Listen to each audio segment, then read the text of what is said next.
Good morning, everybody. Welcome to this webinar that is titled Utilizing the Art of Breakout Trades in Stocks and Structured Warrants Trading, organized by Wellford, sponsored by Macquarie. Okay, it is early morning today. I'm glad that you all make time to attend this webinar. And we promise you that we'll make it well worth your time in this session by learning how do you perform breakout trades in both stocks and structured warrants.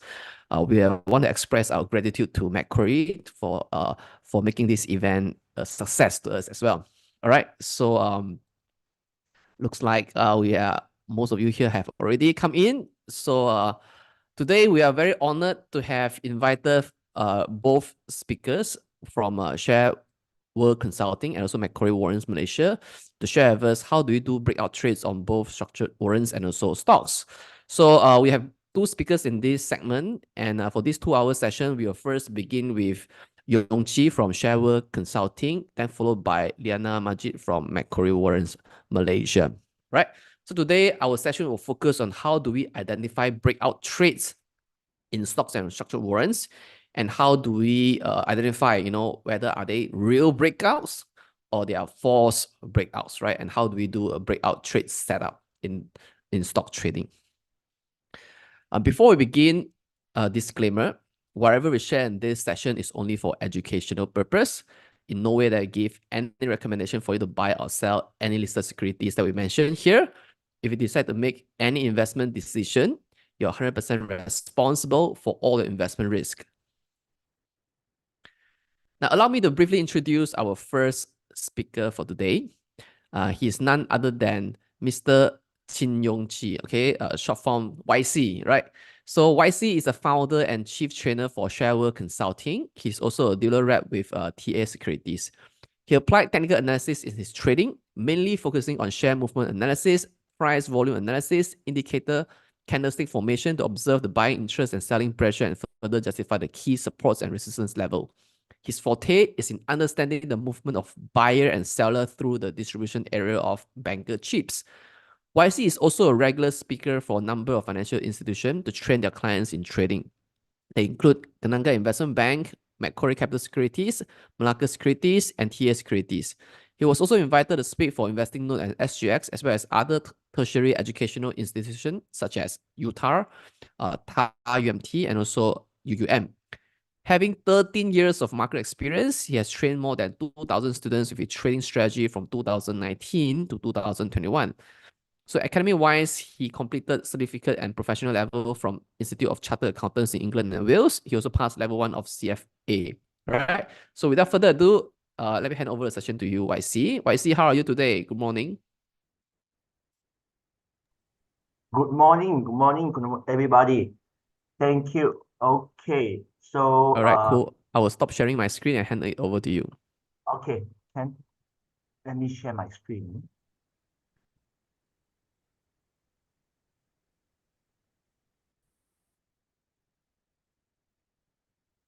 Okay, now share the screen. Can you see the screen? Okay. Yes, we can see your screen. Perfect. So now let me share again.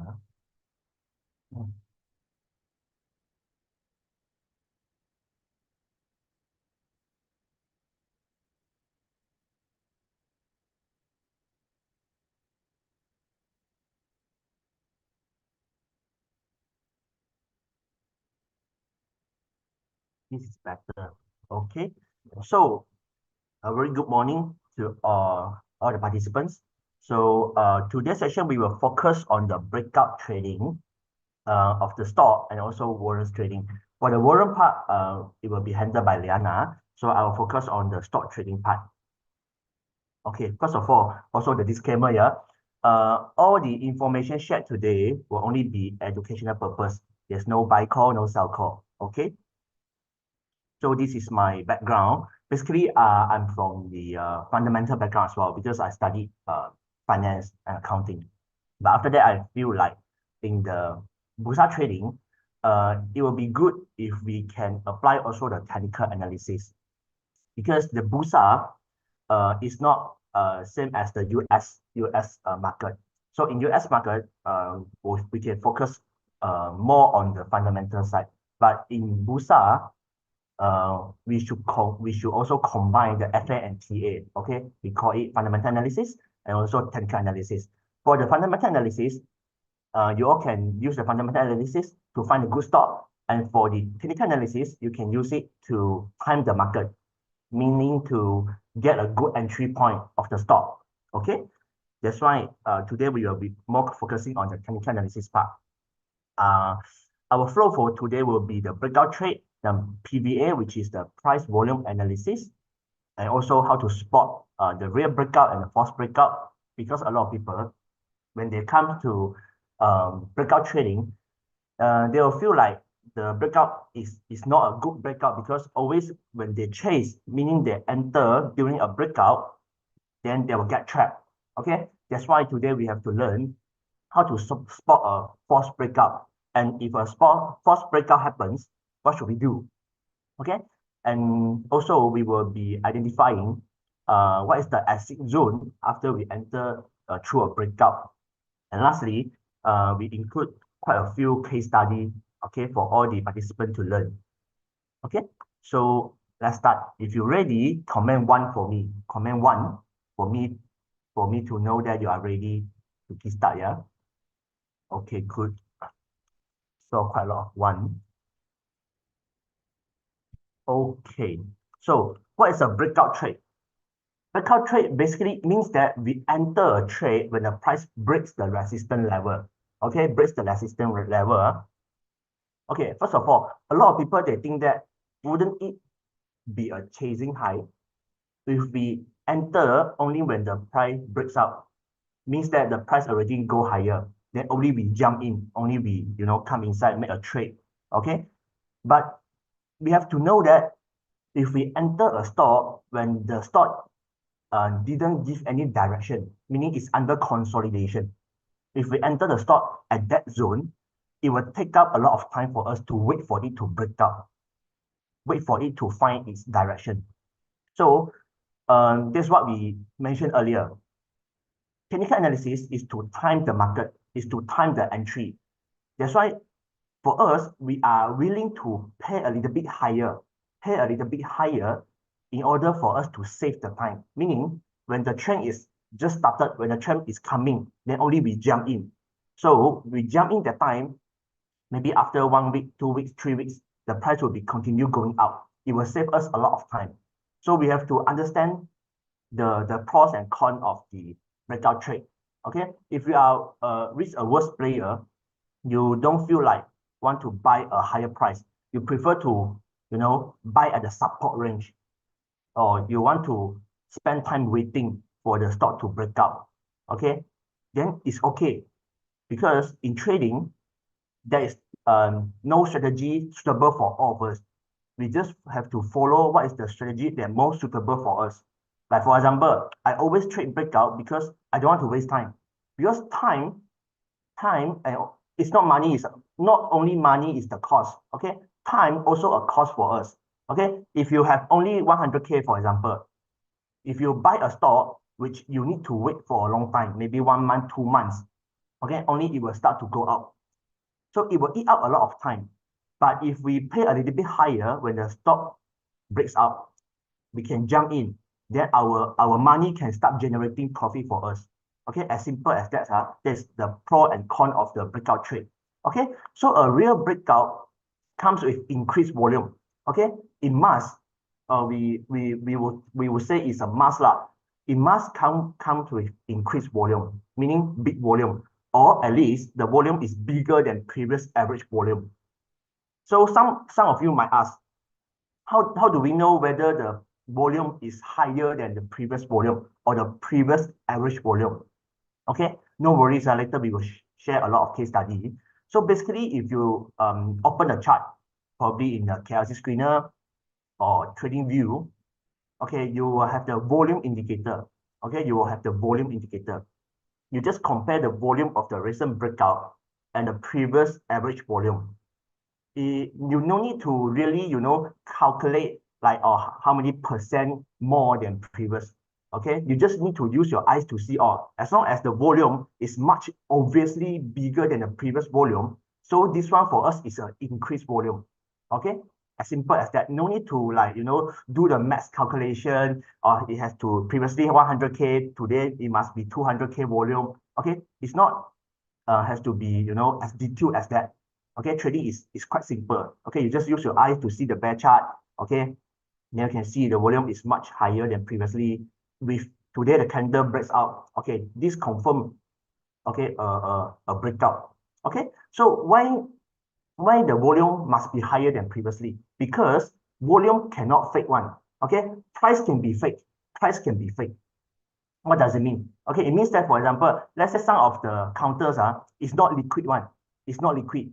Okay, the buyer is a little bit, the seller is a little bit. So some of the player, they spend a little bit of money, they can push the price higher.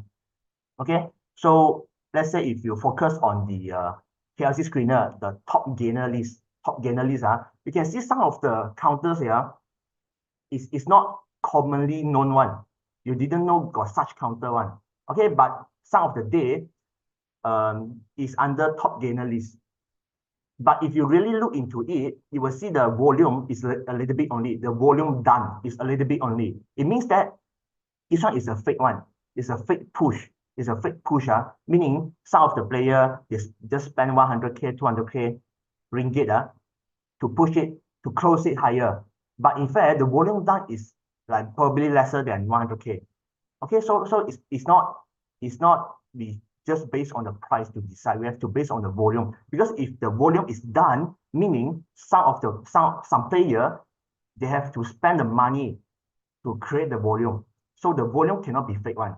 Okay, that's why breakout, a real breakout, it must come with increased volume. It means that generating huge momentum.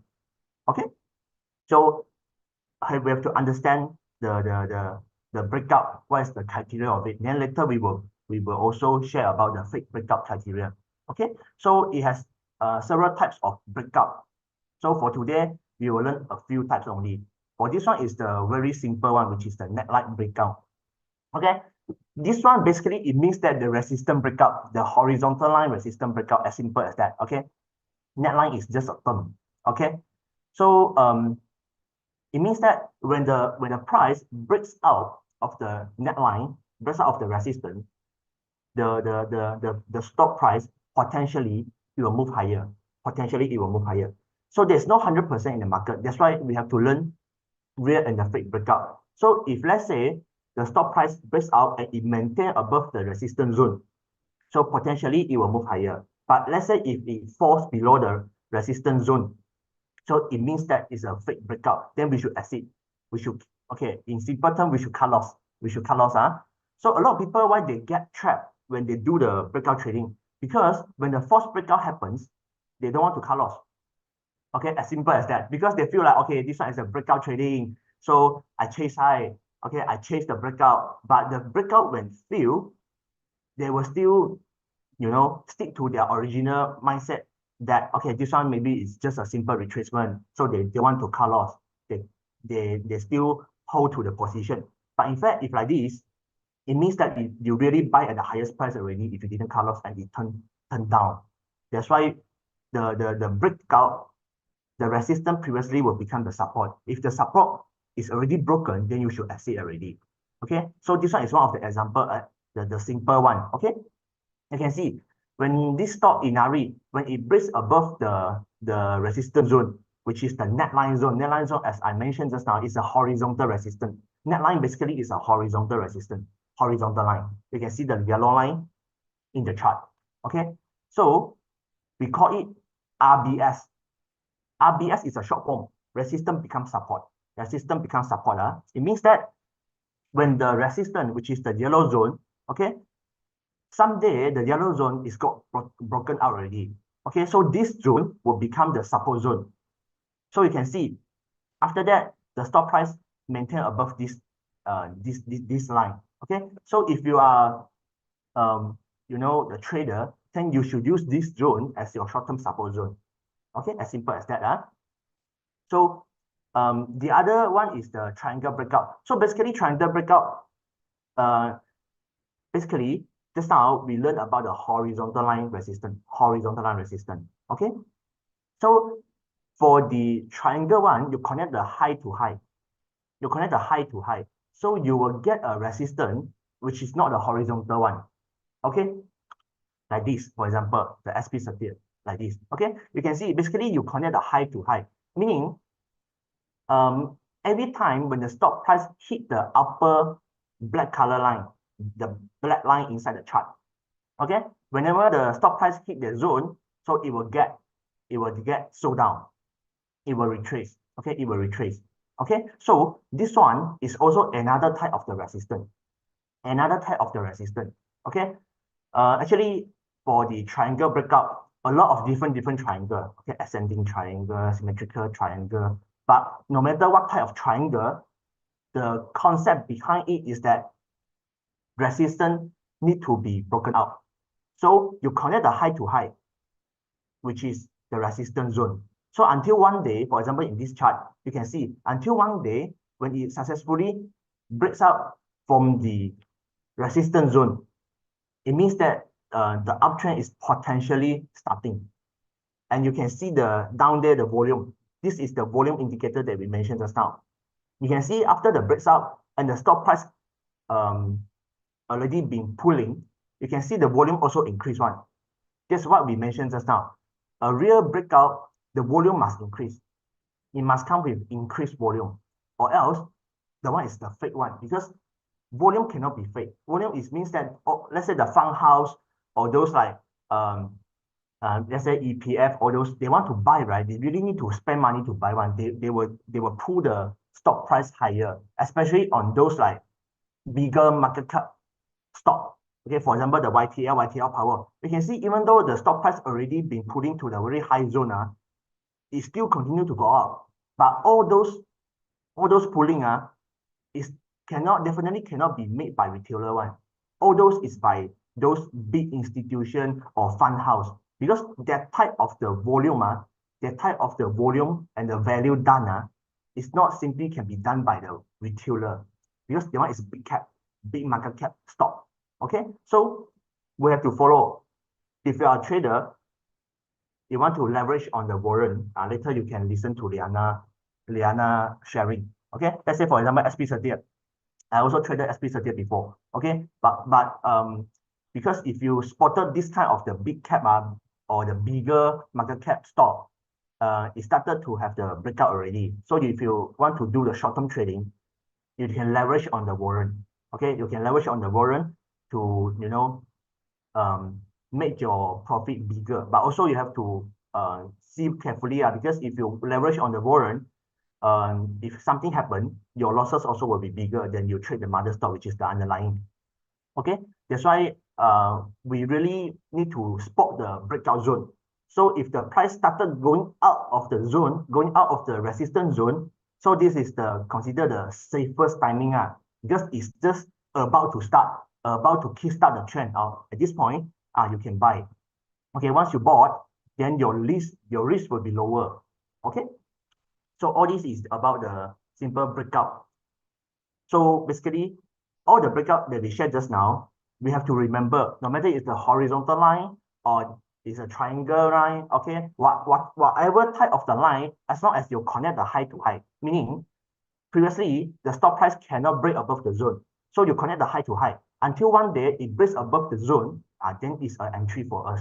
Okay, it's an entry for us. Okay. So now we learn about the price volume analysis, we so-called PVA. Okay, so for today we will just talk about the simple one, but it's very useful one. Okay, for volume basically refers to the trading volume of the stock. Like we mentioned just now, you can use the volume indicator in the KLC screener or the trading view. Okay, then you can see the volume. So basically what we will see is the day volume. The day volume is a must see day volume. Then if you are doing a short-term trading, okay, you can see the 15 minutes volume or 1 hour volume. I will prefer 1 hour and 15 minutes. 15 minutes more 15 minutes more. Okay, but for the 5 minutes, 1 minute, we will see. But it's not as important for us compared to 15 minutes one. Okay. But the day one is the most important one. No matter how, when you analyze a stock, you have to start from the day chart.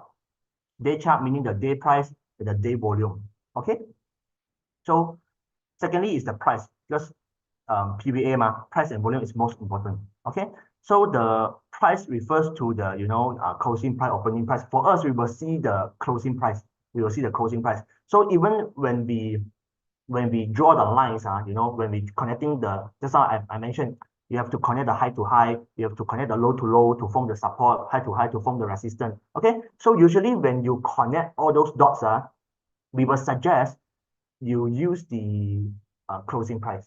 Okay, closing price. We will prefer to use the closing price as the zone. Okay, sometimes when a horizontal line breakout, right, I will follow the closing price breakout, meaning as long as today the market close above previous close. Okay, it not necessarily need to break out above the previous high shadow. As long as it's above the previous closing, today close is above previous closing. So for me, it's an indicator already. For me, it's a signal already. Okay, so if further breaks out of the previous high, which is the shadow high, so that one is a confirmation only. It's just a confirmation. So that's why a lot of people they find all those stocks, those like breakout high stock, they focus on the shadow, the high shadow. But if you focus on the high shadow, sometimes the shadow is very high, compared to the body. Okay, let's say the body previously is 1 ringgit. Okay, so their resistance for us is 1 ringgit. But for some of the player, they want confirmation.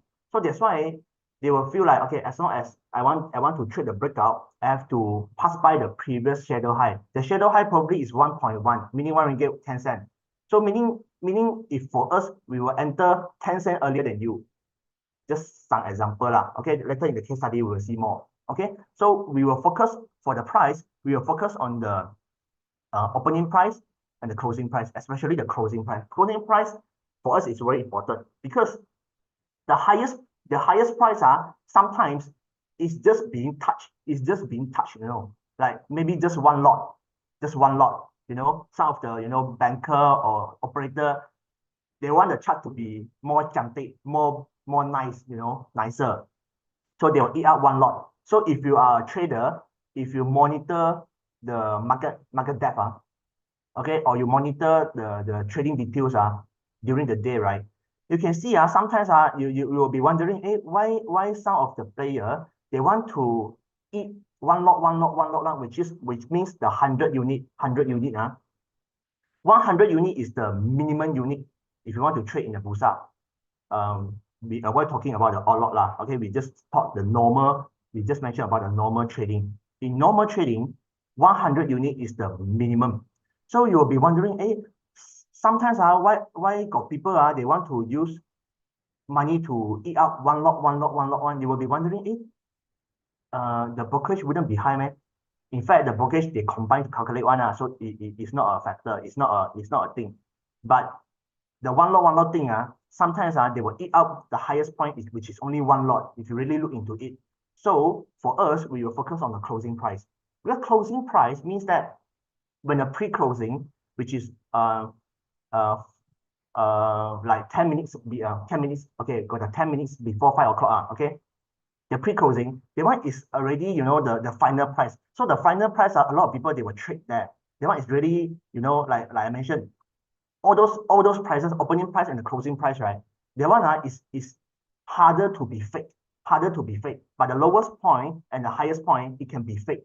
Just one lot or two lots if you really look into it. Okay? So that's why we will focus on the closing price when we spotting the resistance. Okay? Okay. For example, this is one of the example for the breakout one. You can see we are within the yellow color zone. The stock price basically it moved within the zone. Okay. So until someday, if you are breakout trader, until someday, when the stock price breaks above the resistance, like we mentioned just now, you break above the high connect to high, the resistance. Also, when it comes with increased volume, okay, this is the point where you should really monitoring it. You can see this one. If you are risk averse player, you can buy earlier. Probably you want to buy earlier, can, no issue. But the thing is that you buy earlier, you can see is within the consolidation zone. Means that, like we mentioned just now, you have to spend a lot of time waiting it to break out, and you don't know whether it will break out or not. This is the thing, So when it breaks out already, only you jump in. It breaks out above the zone already, only you jump in. You not necessarily need to wait for the closing to jump in one. The closing is like we use to spot the resistance. Okay, so whenever it breaks above the resistance, which is the yellow color line, is the point that you should make an entry. Okay, if you are afraid, you can make half of the position entry only. Can also. Then as long as the closing still above the yellow color zone, meaning we call it close above resistance now, we call it confirmation. Okay, then you can add your balance 50% position. No worries, you can do that. Okay, that's how we control our trades, fund allocation. Okay, that's how you can see when the breakout occurs and when it comes with increased volume, you can see the arrow there. The volume, like we mentioned just now, you don't need to really calculate one. You use your eyes, you can see from the bar chart of the chart already. It's very simple that the volume obviously more than previous volume, right? So you don't need to really look into do the math calculation, this and then no need one. You just use your eyes to see. Very simple, obviously more than previous volume, previous average volume. Okay, so this is where the trend started. So for this one, NCT it started from 30 over cent, fly to 50 over cent, near to 60 cent. Never touch near to 60 cent. Okay, so this is the breakout trading. So you can see we really pay a little bit higher price compared to if you buy at 32 cent, 33 cent, 34 cent. Maybe we buy at 35 cent, for example. We really pay a little bit higher price. But the good part is that it's more confirmed and it's more efficient. Your money spent is more efficient. It can generate profit for you faster. Okay, it's all linked to previously what we said earlier. Okay, for this one also, you can see when the retracement comes after the stock price into the uptrend already, when the retracement comes, you can see the NCT also. Okay, when the retracement comes, the volume should get lower. The volume should get lower in order for it to sustain the uptrend. Why? Okay, like we mentioned just now, because all those breakout, all those like real pull out the price, basically is by those big player, either by fund, insti, okay, or those big banker, okay, we call it, or hot money. It's not controlled by us retailer.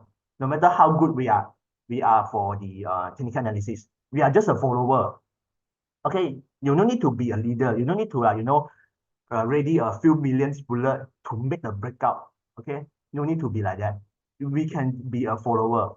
Somebody make the breakout. We don't need to care who are they. We just follow. Okay, so if those type of big boys, okay, no matter who are they, if they want to maintain the uptrend, so they couldn't sell in a big position one. If they sell in a big position, meaning this trend already crashed.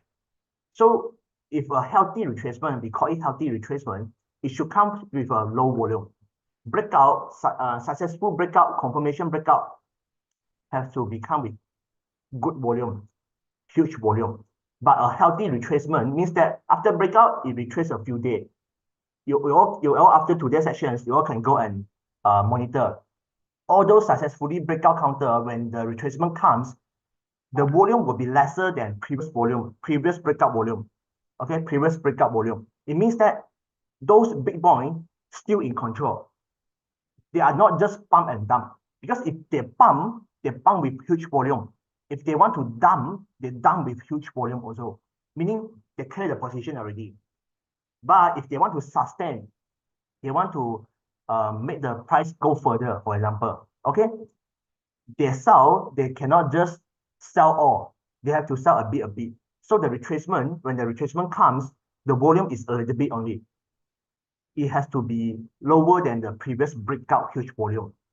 Later if we have time, we can show more recent example. For example, those like past, success, all those are recent stock. They all comes with retracement with a lower volume compared to the previous breakout volume one. Or basically we can call like 80% of the stock, 80 to 90% of the stock, it will have this type of criteria one. Okay, so okay. If you all okay, you understand what is price, what is volume, you all at least learn something, you can comment a two for me so that we can go to the next section.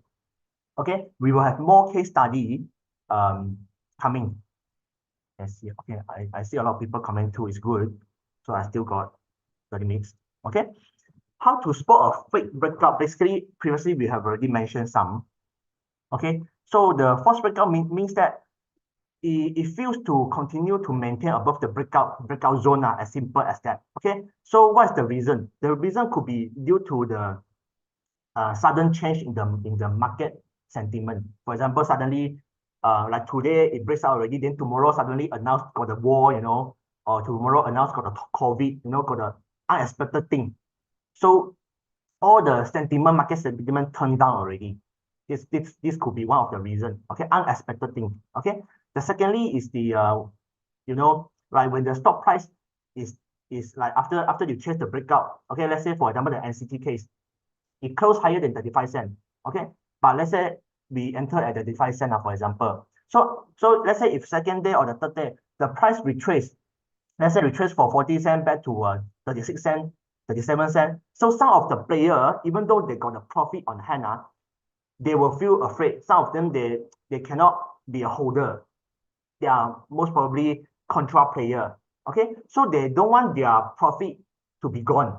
That's why they start taking profit. So when they start taking profit from 38 cents, 37 cents, so the price will trend lower. So when it go lower, it will trigger more people to sell. Okay, some of them they want to break even. They also want to exit because they are contra player. They don't have money to hold. They are just short-term player. So it's like a bad cycle. Okay, the more the players sell, so it will trigger other players sell also. So until one day it breaks before the breakout point, so trigger more people to sell. This could be one of the reasons. Okay, that's why for healthy retracement, just how I mentioned, for a healthy retracement, it should come with a low volume, right? And also second thing is that it wouldn't retrace back to the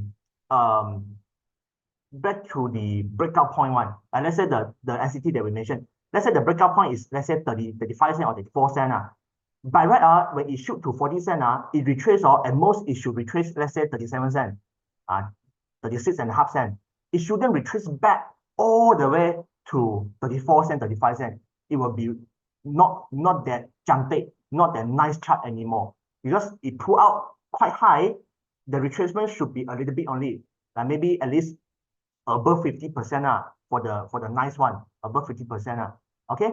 So if someday all the gain already be wiped off, the retrace, the one is not a healthy retracement anymore, even though it comes with low volume. So 80% of the stock that just now we mentioned, if they want to sustain the trend, right, it should come with low volume. And the low volume, it wouldn't trigger the stock price to go this low one, to go back all the way to the previous breakout point. It's really it's very rare to see. It might happen if the low point, meaning the lower shadow, lower point hit the support zone, but the closing it will go back out. The closing it will go back out, but it will rarely see that the closing close just at the support zone. It will be a little bit not as nice in terms of the momentum. Okay. So this one is just what we mentioned. Basically, how do you spot a fake breakout? Most importantly, it should maintain above the zone, the critical zone. Basically, it's the RBS, like we mentioned, is the resistance becomes support. The resistance becomes support. Okay, the resistance becomes support. The support, it needs to be supported. It cannot go below. The support zone. Okay. Secondly is the volume. Volume just now we also mentioned already. Okay. So the volume means that if the breakout occurs, but the breakout comes with low volume, high probability this one is a fake breakout. You see just now the share that we share, SP Satir, NCT, and we got more case study. Okay, all those stocks are when they really break out, right? The volume must be huge one because like I always emphasize, we are just a small potato, all of us. Okay, we are retail trader, retail investor. Most of us are, I would say. Maybe some of the big kaki is watching the webinar. I'm not sure, but humbly saying is that we are all ikan bilis. So we are just follower. So we ourselves, we cannot create this much of volume to push out. So all those big kaki, they are the one who create. And also, just share extra things for you all. If you got time, if you are monitoring the market, sometimes you will see at a certain zone, let's say the resistance zone, you will see there's a lot of Q sell Q, okay, Q sell or sell Q at the zone one. Let's say the resistance is 1 ringgit. You will see the 1 ringgit there, the seller side got a lot of seller there one. Okay. Here's the thing. Why the breakup, the real breakup will be following by huge volume is because all those huge seller being absorbed by a sudden buyer. The buyer here will be those big kaki, big player. Okay, that's why this is the volume done. This is the trade done. Like they eat out, they keep on eating out. They eat out until they break the resistance. That's why you can see the valid breakout, the volume definitely will be a lot one because all the seller being taken down. All the seller being taken down. For those free breakout means that let's say 1 ringgit is the resistance, but 1 ringgit there's only a few seller queue there. So if you eat out, you don't need to spend much money. So that one is not as good as those like huge volume breakout, meaning that they will have potential seller not come out yet, not queue there yet. Let's say it push to 1 ringgit and 5 cents, then the seller come out already. Those sellers supposed to be at the 1 ringgit zone one. They suddenly they come out. If most of the seller being absorbed at the resistance zone, the 1 ringgit there. So when it breaks out successfully, so this 1 ringgit will be the new zone that a lot of people they're willing to buy there because all those sellers already been absorbed. This is the main reason behind that. Okay, that's why it has to come with the huge volume, meaning seller being absorbed, seller being taken down, being bought out. Okay. So this is the identifying the exit zone after we do a breakout trade. Give me a moment.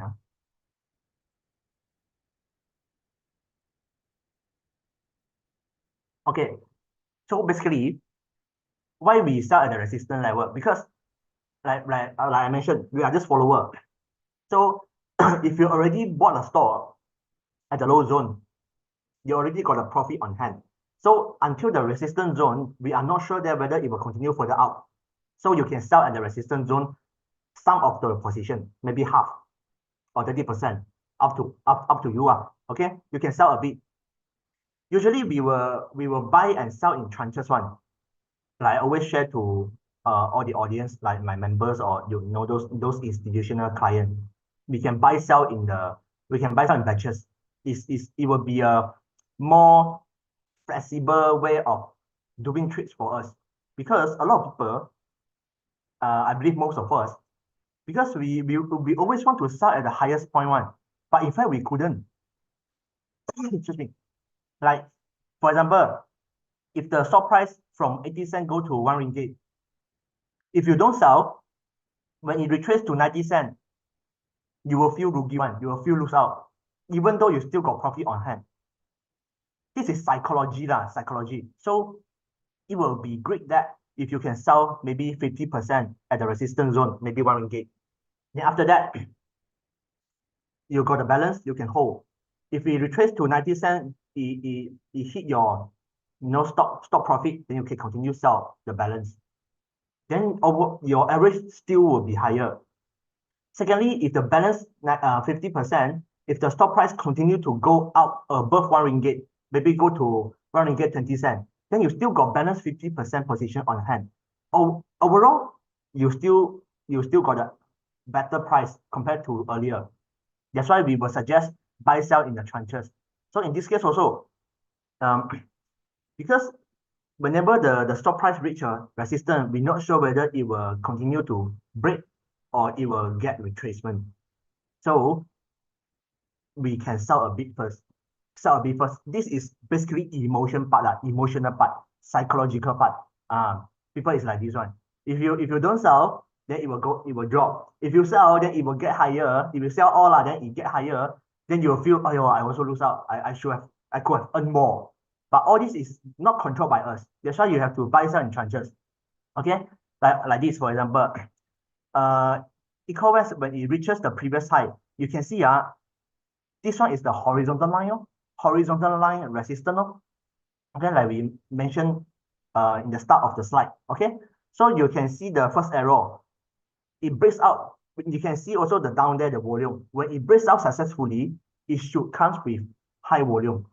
The volume, as we mentioned, you don't need to calculate one. You use your eyes, you can see the volume breaks out is much more than previous one. So you don't need to calculate one. You use your eyes, you can see already. So if you enter during the breakout, it goes to the second resistance, which is the second black line.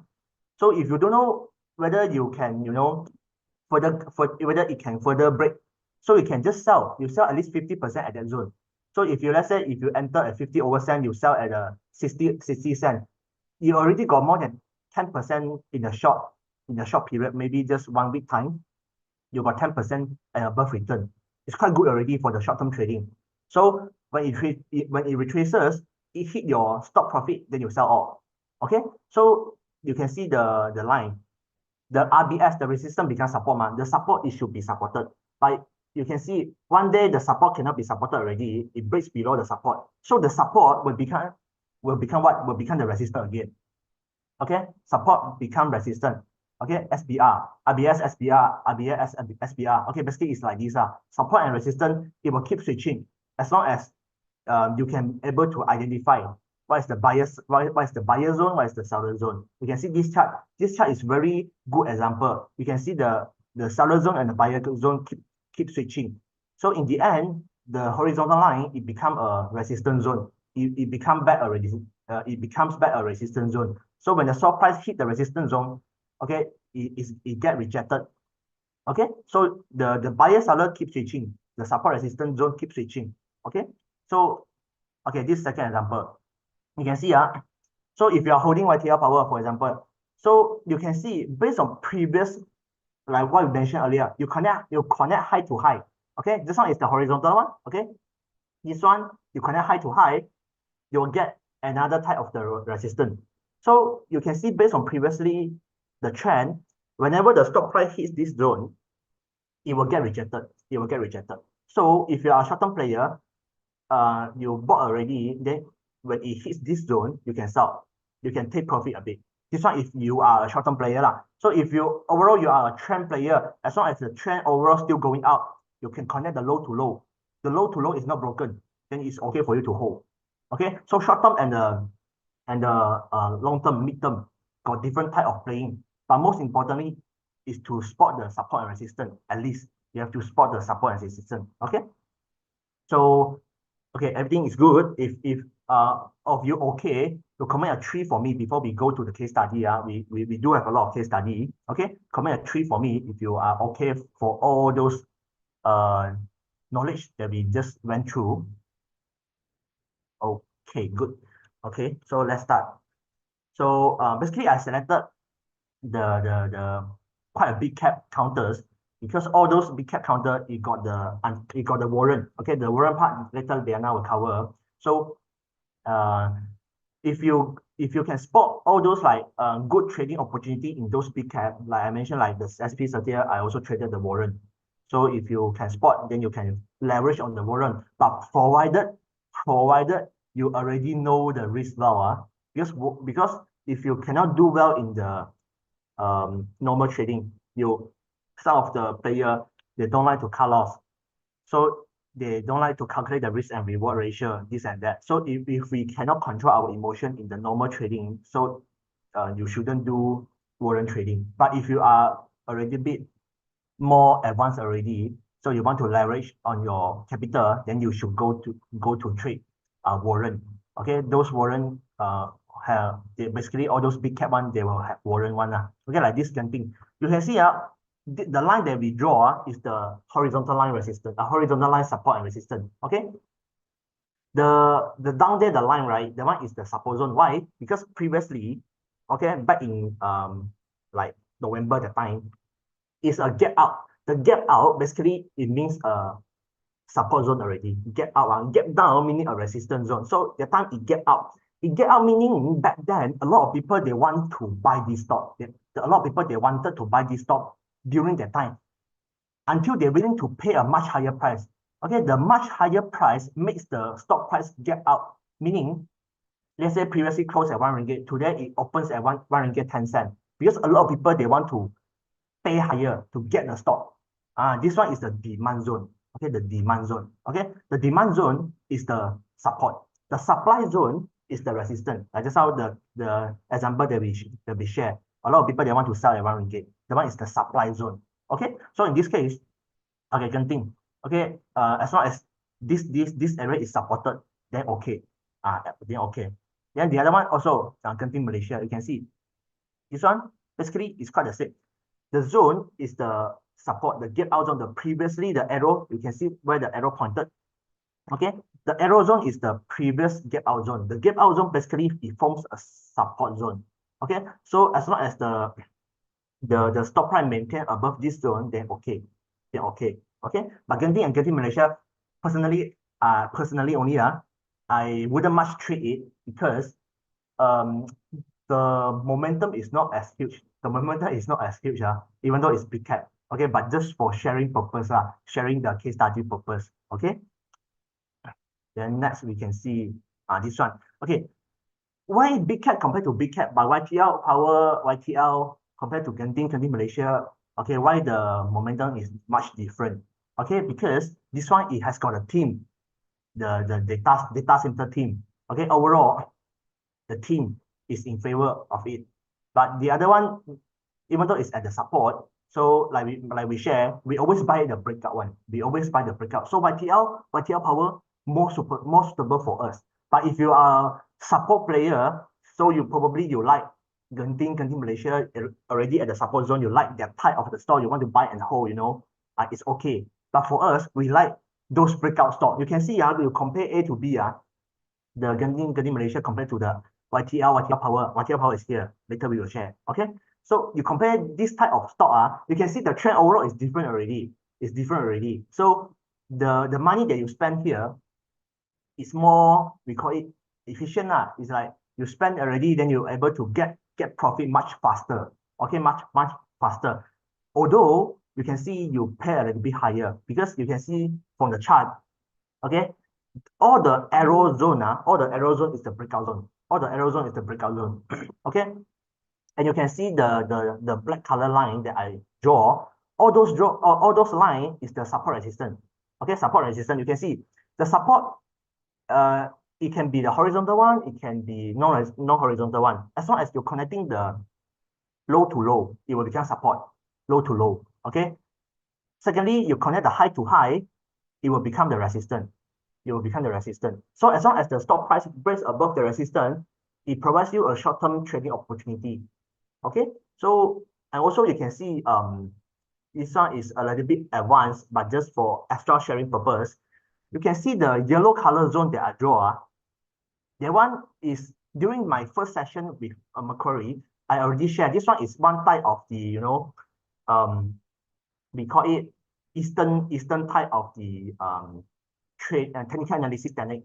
Okay, is to calculate the, we call it the satisfaction zone. Okay, it will be a little bit advanced. You just treat it as the extra knowledge. If you can get it, then okay. If you cannot get it, it's okay. Okay, it's a satisfaction zone, meaning this range is the previous low to the breakout zone. This is the zone. Okay.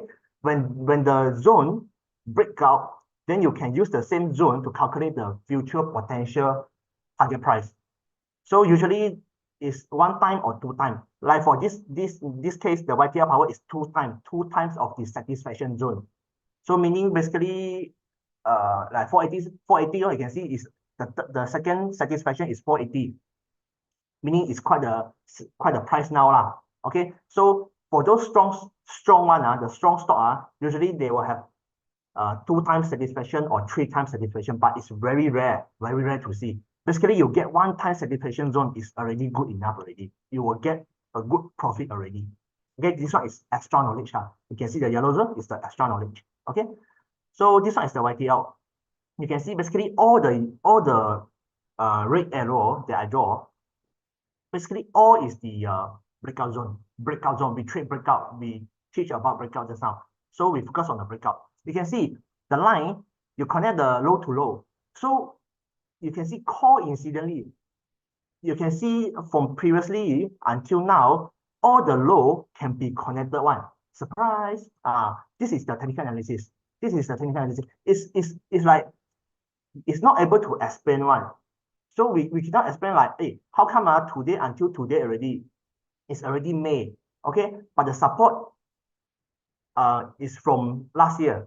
It's still in touch. It's very, wonderful, we call it. It's like, that's why a lot of things, if you learn about technical analysis, you can see it's all linked one. You connect the low to low, you connect the high to high. So the big picture, the support is still on. The big picture, the support is still on. Like I mentioned, if you trade this kind of stock, if you are a short-term trader, you can see the arrow zone. You enter during the arrow zone, then as long as you get the profit, maybe 10%, 20% in the short term, you can sell. But if you are a holder, as long as the big trend, the mid trend, the trend is not broken yet, like this case, you can see the support connect to support is still in touch. It's not broken yet, you can still hold. So like I mentioned just now, it has different type of trading. No matter you are short term, you are mid term, but the technical analysis still need to use. You will feel, oh, how come so nicely is in touch one? So nicely is like, connected one. You'll feel surprised. As long as after this session, you go back, you can connect yourself. Okay. So this one also another example, the UEMS.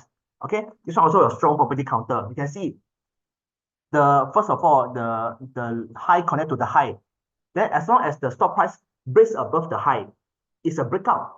It's a breakout. Okay. Then after that, the stop price continue to go up. You can see after the stop price continue to break up, you can see down there the volume. The volume is obviously higher than previous average, right? You don't need to calculate one. You use your eyes, you can see already. This is what we just now keep mentioning. You need to do the math calculation. Okay, so all the arrow that I draw is the breakout zone. You can see, you can basically see my chart. We didn't apply all those fancy indicator one. This one is PVA, price volume analysis. This one is the bear chart. We call it bear chart. You don't have much indicator, you just have the volume. Volume is the only indicator in your chart. This one is the PVA. We didn't much use indicator. Obviously, you can see from the chart. So honestly speaking, if you attended some of the webinar that I present, you can see basically we focus on PVA, price volume analysis. If you apply too many indicators, you will confuse yourself. Okay. So you can see for now you can connect low to low. So the current low to low is the support zone. Okay. So this one also another example, the airport. You can see basically you just draw two lines, low to low, high to high. You can see all the lines, the chart is nicely drawn one. It's technical analysis. It just moves like this. Okay, so until the breakout point, you can see my first arrow. This is the first breakout point. You can see the second breakout point, which is the triangle. The one is a small triangle. Actually, it's a flag. Okay, but in short, you can just draw high to high, low to low. That is a triangle breakout. This one is a short triangle breakout. Okay, so as long as you master all the support resistance, you master the PVA, you can do a lot of things. Okay. Now also this one is upping. You can see when the breakout come, the arrow line, the volume is obviously bigger than previously. Okay, then the yellow color zone is the consolidation zone. The consolidation zone. Consolidation zone means that means that in this zone, it retraces. Okay, it retraces with low volume. You can see from the volume sign down there. So after the breakout, like we mentioned, after the breakout, when it retraces, it should retrace with low volume. And the retracement now should be above 50% of the breakout. You can see this upthing also. Even though you look back all the case study that I shared, UMS, probably other SP30 or whatever, you can see basically they wouldn't retrace back to the point where the breakout started one. If it retraces this much, then it wouldn't be good already. The chart wouldn't be nice already. Okay, it should retrace. It retrace is a healthy retracement, no worries. But it retrace, it should at least above 50%, at least better. Okay, or at least 40%. That one is maximum already, 40%, which is the FIBO 61.8% retracement. But that one is another topic. Okay. So for this one also, this one is Hata. Just recently breakout. You can see you connect the high to high, you can form a short-term resistance. So now it breaks out above the short-term resistance. So for overall big picture, you connect another high to high, which you can see is the highest line. Okay, the highest line that I draw. The one meaning that when the stock price, if it keep going out, it touches the highest line, then it might have the chance of retracement. So basically, in the chart, in the PVA, price volume analysis, you can connect the short-term high to high, short-term low to low. You can also connect the mid-trend high to high. Then one will give you a bigger picture. So you want to trade short-term or you want to trade mid-term, it's up to you. But all the concept is the same. Okay, this one is toggler. Also, you can see, you connect the high to high. This one we call it the downtrend line, because whenever the stock hit this zone, it will get rejected. So this zone, when it breaks out, is a good momentum.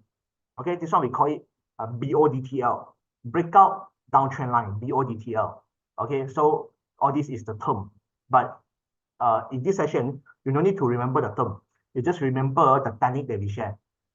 Connect high to high, connect low to low, is the breakout. So the other thing is the yellow zone. You can see the yellow zone. Yellow zone is the current support because the yellow zone is one of the horizontal resistance, if you can see. If you can see, you can see the E. The E is stand for earnings at the volume there. You can see the E, right? So the candle at the E zone basically is one of the support also. So for now, you can see for the recent 2 days, 3 days retracement is still above the yellow zone. So basically, this one is a short-term support. So you got a bigger term, you get a shorter trend. So you can just apply the same method, just that you got a big picture, you got a smaller picture. Okay. So all the case study that we share is clearly can see the breakout, retracement, okay, support, resistance, all can be clearly seen. Okay. So until here, all good. Comment a 4 for me. Okay, then I will see the Q&A. I got. Yeah, I think we'll do a Q&A after after Macquarie's presentation, right? Okay, so I'll pass the floor back to Yeah, I Liyana. see there are a lot of engaging response from the audience. Okay, number 4. Okay, thank you so much for responding. We will do the Q&A at the end of the session. Yeah. So without further ado, let me just take over the screen sharing. I would like to call upon our next speaker from Macquarie. All right. So you see, actually breakout trades can be easily complemented by structured warrant trading, because structured warrant trading comes with a leverage effect. So if you can catch the breakout point coupled with trading a structured leverage products, then it can actually amplify your returns. But at the same time, trading structured warrants require you to understand the product well, because since it's a leverage product, you must do a proper and prudent risk management to ensure that you protect your downside in case that the breakout turns out to be a false breakout. Right. So today, in the second segment, we're going to talk about what exactly is structured warrants and how you can use it to complement with the breakout trading strategy. Right. So allow me to briefly introduce our second speaker. She has been part of the Macquarie Warrants Malaysia desk since 2014. Aside from presenting at educational seminars and workshops on structured warrants, she is also involved in the issuance, sales, and marketing of structured warrants listed on Bursa Malaysia. Prior to Macquarie, she used to work with a local investment bank as a market maker for exchange traded funds listed on Bursa Malaysia and Singapore Exchange. She graduated from Purdue University, US, majoring in actuarial science and applied statistics. She is none other than Miss Liyana Majid, manager of Macquarie Warrants Malaysia. So, Liyana, good morning. Good to see you today. Good morning. Hi, Shane. Thank you for inviting me. All right. Yeah, it's our pleasure to have you here today. So I will just stop sharing my slide and I will hand over the screen control to you. Okay, thank you very much. Fantastic. We're seeing your All full screen right. now. Okay, that's good. Okay. Thank you very much, Shane, Wellforth, for inviting Macquarie to be the speaker for this session.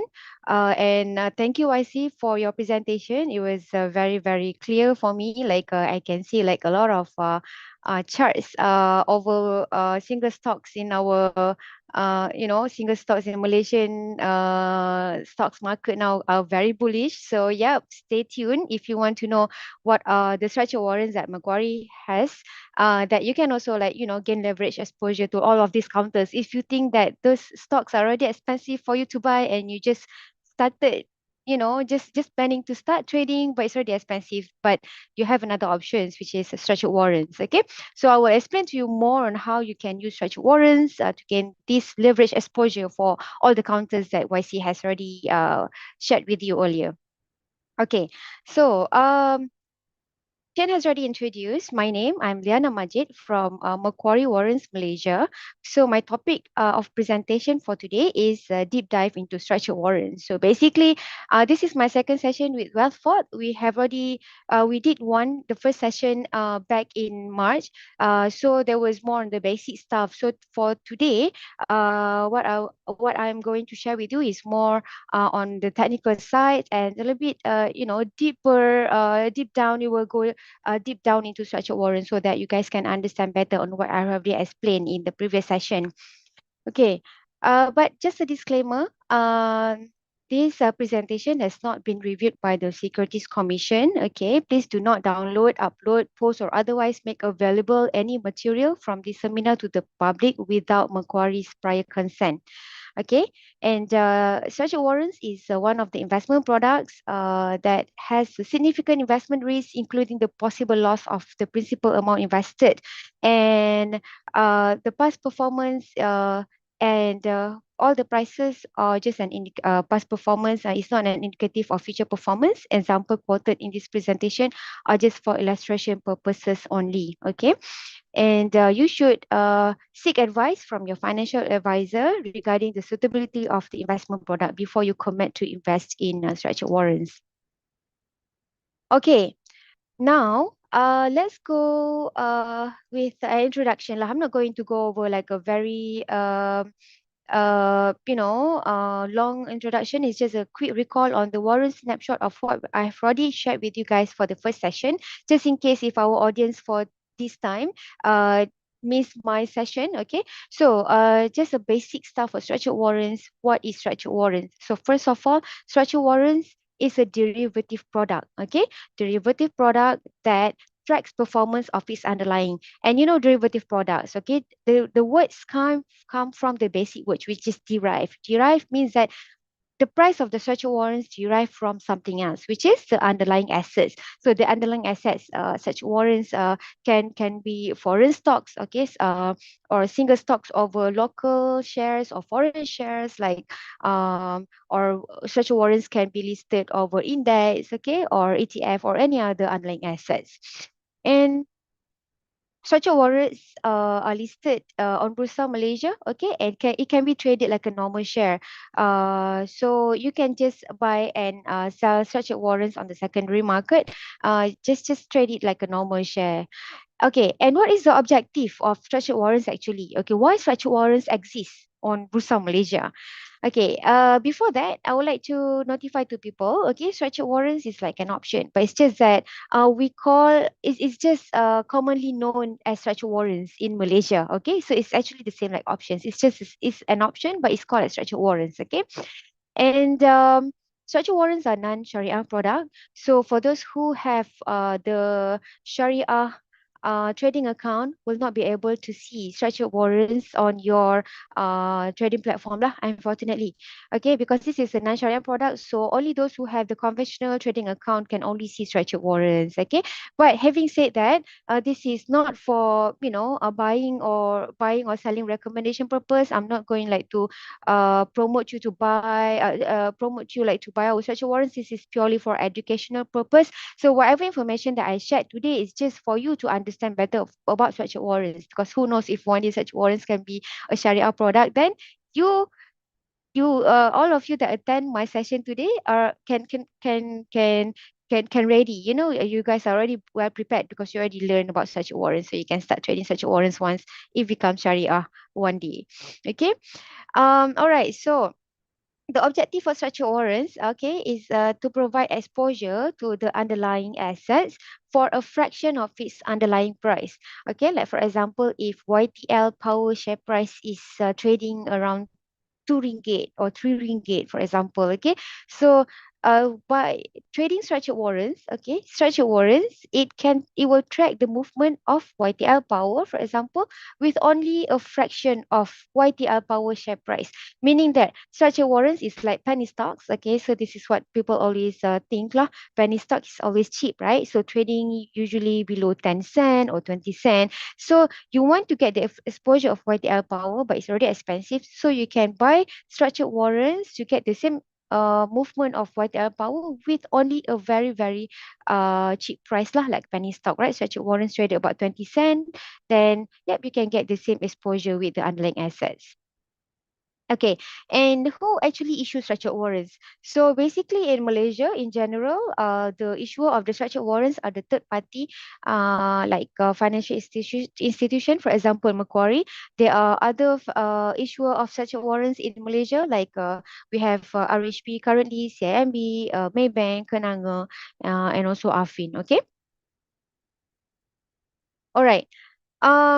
Recall that such a warrant is a derivative product. I've already explained this in previous slide. Okay, so currently Macquarie have issuance of this underlying.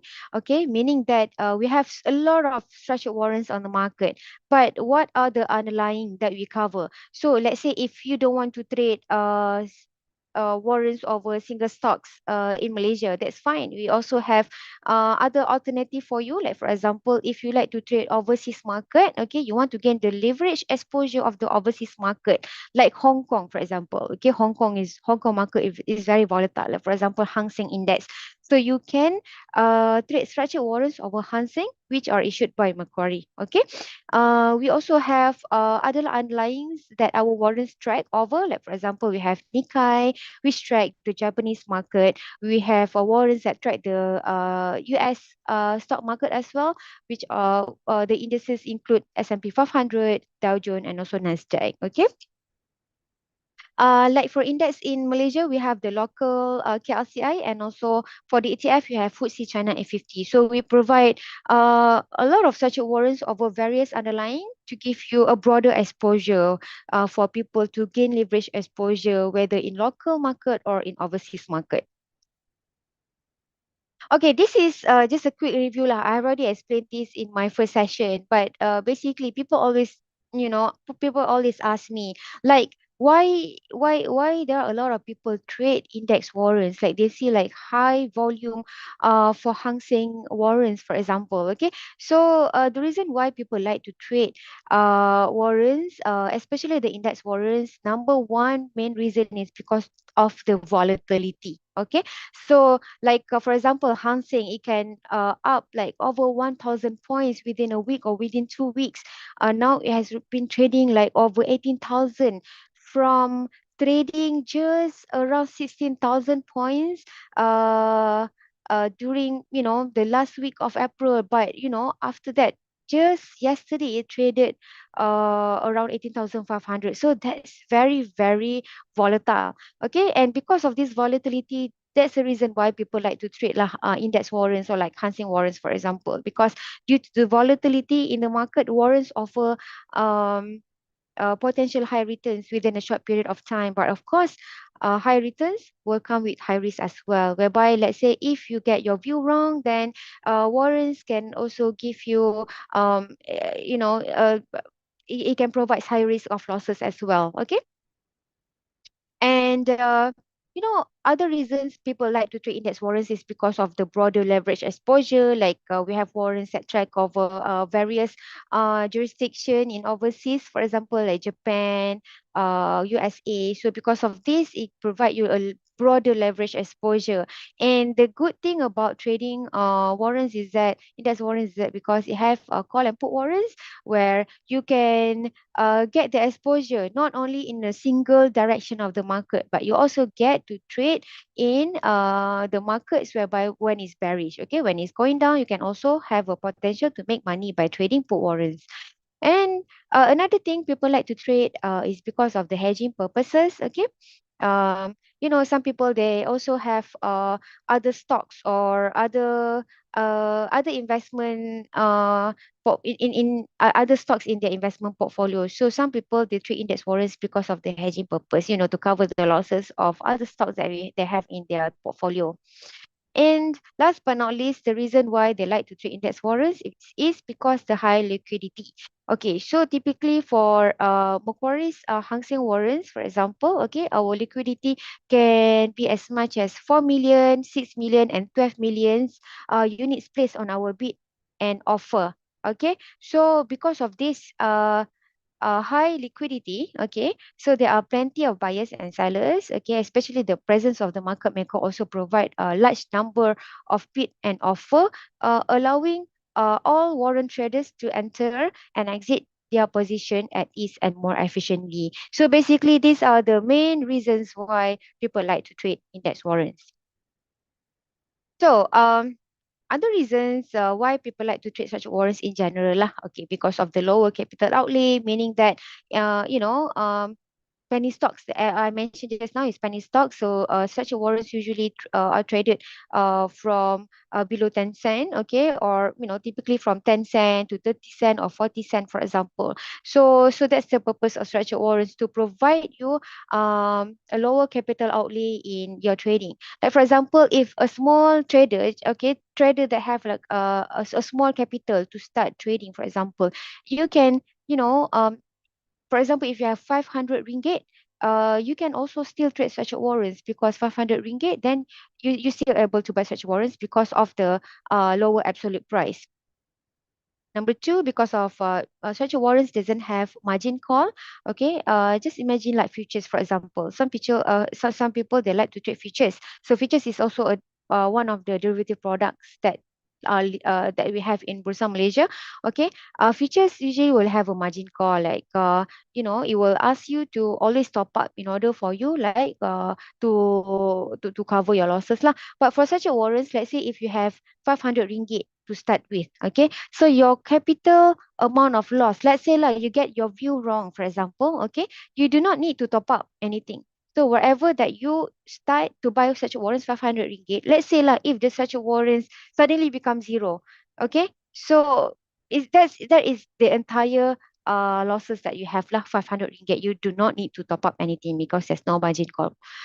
Okay, and of course, because of the ease of trade, because we have the presence of the market maker, and you can just use your own, your existing trading account that you already have. You do not have because we also get asked by other people, oh, do we need to open a trading account with Macquarie or whatever? Just for your information, Macquarie is just a participating organization with Bursa, but we are not like a typical broker where we will open an account with you for retail clients. We do not provide those kind of services. So if you already have your trading account, you can just simply use your trading account to trade structured warrants, because structured warrants are just like a normal shares where you can see is listed on Bursa Malaysia. Okay, and another thing is that there's no IPO. for structured warrants. Okay. So you do not have to wait to buy at IPO because there's no such thing. So you can just see when the warrants are listed on the Bursa Malaysia, then you can just trade it at ease. Okay. And of course, I would like to remind you all that structured warrants are not a Sharia product. So only those who have a conventional trading account can only trade structured warrants, because structured warrants will not appear on your Sharia trading account. Okay. So far so good. Okay. Now let's move on to the next slide. Okay, what we have here. Okay. So this is just another recall lah. Okay, we have call warrants and put warrants. So basically, call warrants movement is similar to the underlying. Okay, whereby it tracks the movement on the line. If the mother share goes up, then the call warrant will go up. If the mother share go down, then the call warrant will also go down. So the movement is similar to the underlying asset. So typically, investors will only buy call warrants if you have a bullish view. Like for example, just now YC shared a few of the charts, okay, TA chart for YTI Power, for example, or Airport, for example, or Afin, for example, you can see those bullish. So if you think that there will be a potential upward movement for those kind of stocks, okay, so call warrants are the best product for you, suitable product for you to buy now, okay, at a low price, because you already think that those market share will go up in the future. So in trading, basic trading strategy is to buy low and sell high. Okay, so call warrants fits this objective for you to buy low at the low price now, and then you can just sell it back when the underlying assets has already reached your target price. Okay, so put warrants on the other hand move in opposite direction from the underlying lah. Okay,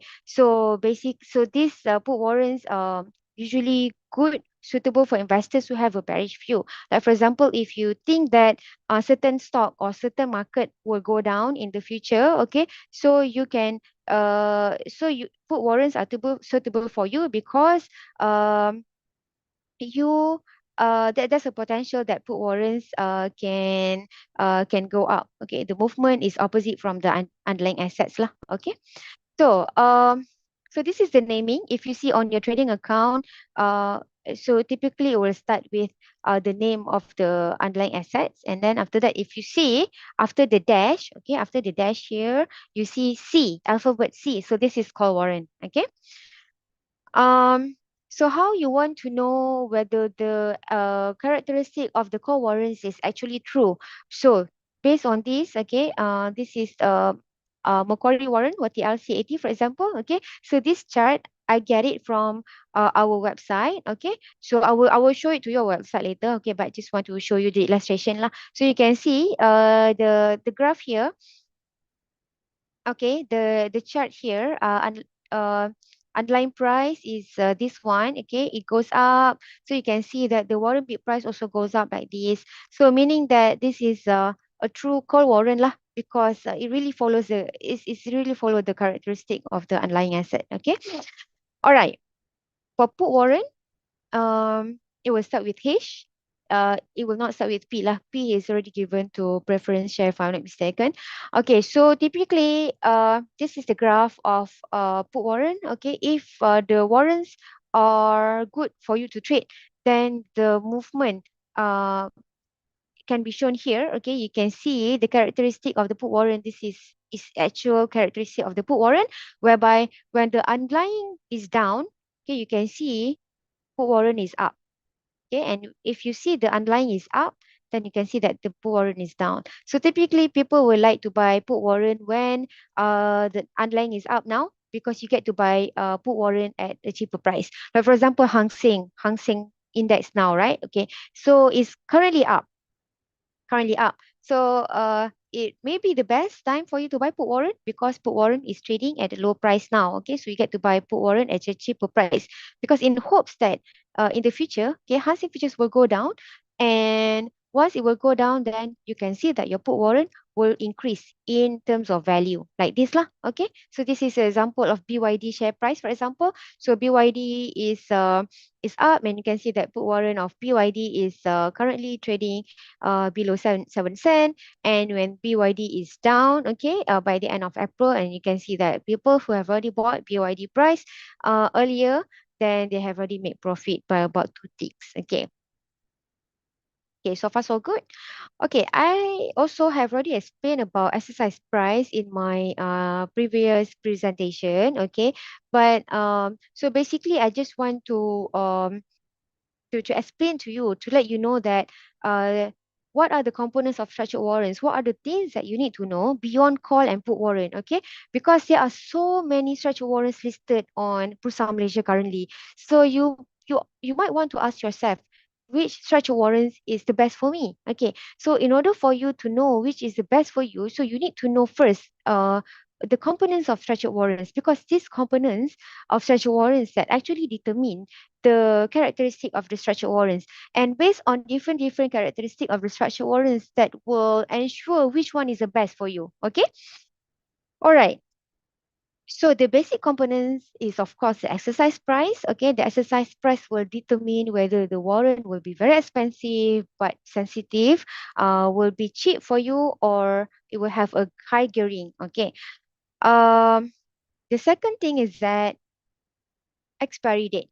Okay, expiry date will also it's also one of the crucial part that you have to ask yourself as well lah, whether you want to buy warrant for a shorter term or for a longer term. Then before you trade, okay, like for example lah, before you trade something, you need to see the expiry date. I'll always give example like buying bread, right? Before you buy bread, what do you see first? Of course, you have to see whether you want the normal bread, okay, the white bread, or you want to buy a wheat bread, for example. Can after that, what else do you see? You don't see the brand, right? So what you see? You actually see the expiry date, right? If today is 4th May, and if you see on the bread expiry date is tomorrow, are you going to buy it? I don't think you're going to buy it unless if there's no other breads that have longer expiry date. Then you are desperate. Then yeah, you will buy it probably. So it's the same thing like such a warrant. Such a warrants, you have to see the expiry date first. Okay, we will go more in detail in my next slide. Okay, but let's see first. Okay, the expiry date. I don't want to go over this slide. I already explained this. But actually, if you want to know more about this thing, if I'm not mistaken, Shane actually put up a video on YouTube about our first session. You can actually watch on YouTube if you want to know more about the explanation about this thing. Okay. All right. Another component that I want to introduce to you is the exercise ratio. Okay. Usually in my basic sharing about social warrants, I don't really share about exercise ratio because um, it's actually more in detail to explain about exercise ratio. But basically, if you have two warrants with exact same detail, okay, like for example, if you have already determined MyEG, for example, or Hang Seng warrants, okay, all of the Hang Seng call warrant, okay, that you want to buy, okay, let's say you have already filtered everything, you only left with two warrants, okay, that have everything is the same, expiry date is the same, the price is the same, or what else? The volatility is the same. So you need to see the exercise ratio, for example. Okay, if the exercise, so I typically the exercise ratio will determine the sensitivity of the warrant. Okay, now because this one I didn't explain this in my first session, so I want to show to you, okay, of example of the warrants that have the same exercise ratio, for example. Okay, or something. Okay, let's just so basically, we have this website. For those who do not know this website, you can just simply type Malaysia Warrants. Okay, you can just find it here on the first uh, search engine. You can just click on it, Malaysia Warrants.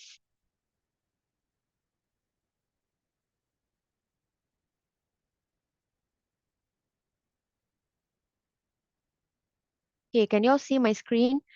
Um, all right. Sorry, let me see. Okay, I have someone. I can see someone is asking about success ratio. Okay, which is good. Okay, because this is something that I want to explain in this. Okay, SLE asks why Macquarie Warren always have high SSS ratio. For example, YTL power C54 ratio is 8. Okay, this is a good question. Let we just go straight to the example of YTL power. Okay, now on this website. Okay, on the upper side of the website, we have a lot of things here. But what I would like to go through now is the warrant search. Okay. Okay, warrant search. Use this warrant search just to filter down. Okay, just to filter down the warrants that we have. Okay, now you want to go to YTL power, for example, and I want to show you. Okay, so there's a lot of boxes here. Call, put, all moneyness and everything. Okay, so I just put as the default for everything. Okay, and then I just select issuer as Macquarie, for example. Okay, so click submit here. Okay, click submit here. And then we go to this one. Okay, exercise ratio. My slide just now, I showed to you about exercise ratio. Okay, you can see there are various exercise ratios. So typically for all, we have 4 warrants over YTL power now. Okay, and all of these 4 YTL power warrant has different exercise ratio. Okay, unless this one lah, we have YTL power C52, 8 exercise ratio, YTL power C54 also 8 exercise ratio. Okay, so this one, okay, you can see here, okay. So basically, what I mentioned earlier, exercise ratio will determine the sensitivity of a warrant, right? Okay, and because of that, it will also determine the price of the such warrants. Okay, you can see here, okay, YTL power. Let me just sort here, okay, from the lowest exercise ratio to the highest exercise ratio. Okay, so the smallest exercise ratio and versus the biggest exercise ratio that we have here. You can see here the exercise ratio of YTLC 43. Okay, this is expiring soon. Okay, July. Okay, exercise ratio, this is the smallest 3.5. You can see the price of the structured warrants for this C43 is almost about 50 cents. Okay, and the sensitivity is 2, meaning that for every uh, one tick movement of YTL power, this warrant will tend, sorry. So the sensitivity here is that YTL power now will trade for every one tick lah, right? Okay. So for every 2 ticks of YTL power, our such a warrant will move by 1 tick. Okay, 1 tick for such a warrants that trade below 1 ringgit is half a cent, 0.005. Okay. So this means that for every 2 ticks of YTL power, this warrant will move by 1 tick. Meaning that, let's say if YTL power increase, okay, then you can see that this warrant will move from 49.5 cent to 50 cent. And then if YTL power increase for another 2 ticks, YTL power C43 will move to 50.5 cent. Okay, you get me? All right. So now let us see YTL power C54 that was just listed recently. Okay, with exercise ratio 8. Okay, so this is the biggest exercise ratio lah for YTL power that Macquarie has so far. Okay, you can see that the price is trading at 21.5 cent. Okay, and versus this one, exercise ratio, 8 also, the same like C54, but you can see the exercise price is higher, 488, okay, higher than the YTL power price. But this one exercise ratio is below than YTL power price, meaning that this warrant is in the money, okay? This one is in the money, but you can still see the price is still cheaper as compared to the warrants that has the smaller exercise ratio. Okay. Okay, and you can see you should, okay, for the excess ratio, 2 things that you need to see. Number 1 is the sensitivity, okay. Number 2 is the price of the structured warrants. You can see that the biggest exercise ratio, the bigger the exercise ratio of the warrant is, okay, you can see that the sensitivity will be, the number of the sensitivity, the figure for the sensitivity will be bigger lah, meaning that it will be less responsive. And why we like to provide high warrants with higher exercise ratio is because, okay, because ether power keeps moving and moving up. Okay, if we provide warrants with a lower exercise ratio, okay, yes, it will be sensitive, meaning that it will be more responsive towards the movement of the online share, but the warrant price will get even more expensive. Okay, will get higher and even higher. So, as I mentioned earlier, the purpose of the purpose of structured warrants is to give you an exposure of the underlying asset with a cheaper price, with a fraction of its underlying share price. Okay, so think about penny stocks. We always want to be able to provide such warrants for traders, okay, that has small capital, for example, to trade our warrants at a cheap price. Okay, so let's say if warrants are already traded about 50.5 cents, there are people who doesn't have much capital to trade. So this is like, defeat the purpose of providing structured warrants to people. So this is another reason why I want to show you here on the warrant search, why the reason why the bid price, the offer price of YTL Power is two ticks higher than the bid price of its bid price lah. Okay, so typically for warrants that's like this, okay, this is like already high delta, meaning that it is all very, very in the money. When the warrants gets very in the money, okay, Macquarie is not keen to sell to investors already, because it has already defeated the purpose of trading such warrants, which is should be at the lower price. Okay, so which is the reason why we put higher exercise ratio in order to provide warrants that is affordable for investors to trade. Okay. Even so, when we price it up this warrant, when we issued this warrant, okay, YTech Power has already gone even higher, which is why you can see that the price is already like slightly expensive, which is about 20 cents. But there are some people say, hey, our warrants is trading about your Macquarie's warrant is trading about 20 cents. It's already expensive for me to buy. So we have to play around with the excess ratio. But of course, if there are other people who like to trade warrants over 30 cent or 40 cent, yes, of course, we will definitely issue warrants with a smaller excess ratio, so that those who like to trade warrants that are more responsive because they want to gain profit in a short period of time, yes, we will definitely do that. Okay, so basically, Macquarie, to answer your question, as Ali, okay, to answer your question, why our warrants typically have a higher big exercise ratio is because based on investors' demand. Okay, we see the demand that people like to trade warrants around 10 cent, 15 cent. So which is why we have to put the excess ratio uh, bigger lah. Okay, but um if there are requests that investors want to trade, at 30 cent or 40 cent, yes, definitely we will issue warrants of YTL Power or any other warrants with a smaller excess ratio. Okay, now let's go to other issue lah. Okay, we just want to compare, just want to show you guys. Okay, in the market for YTL Power, um, the smallest exercise ratio is 2. Okay, 2. 3. Okay, and you can see how much is the price of the warrant now.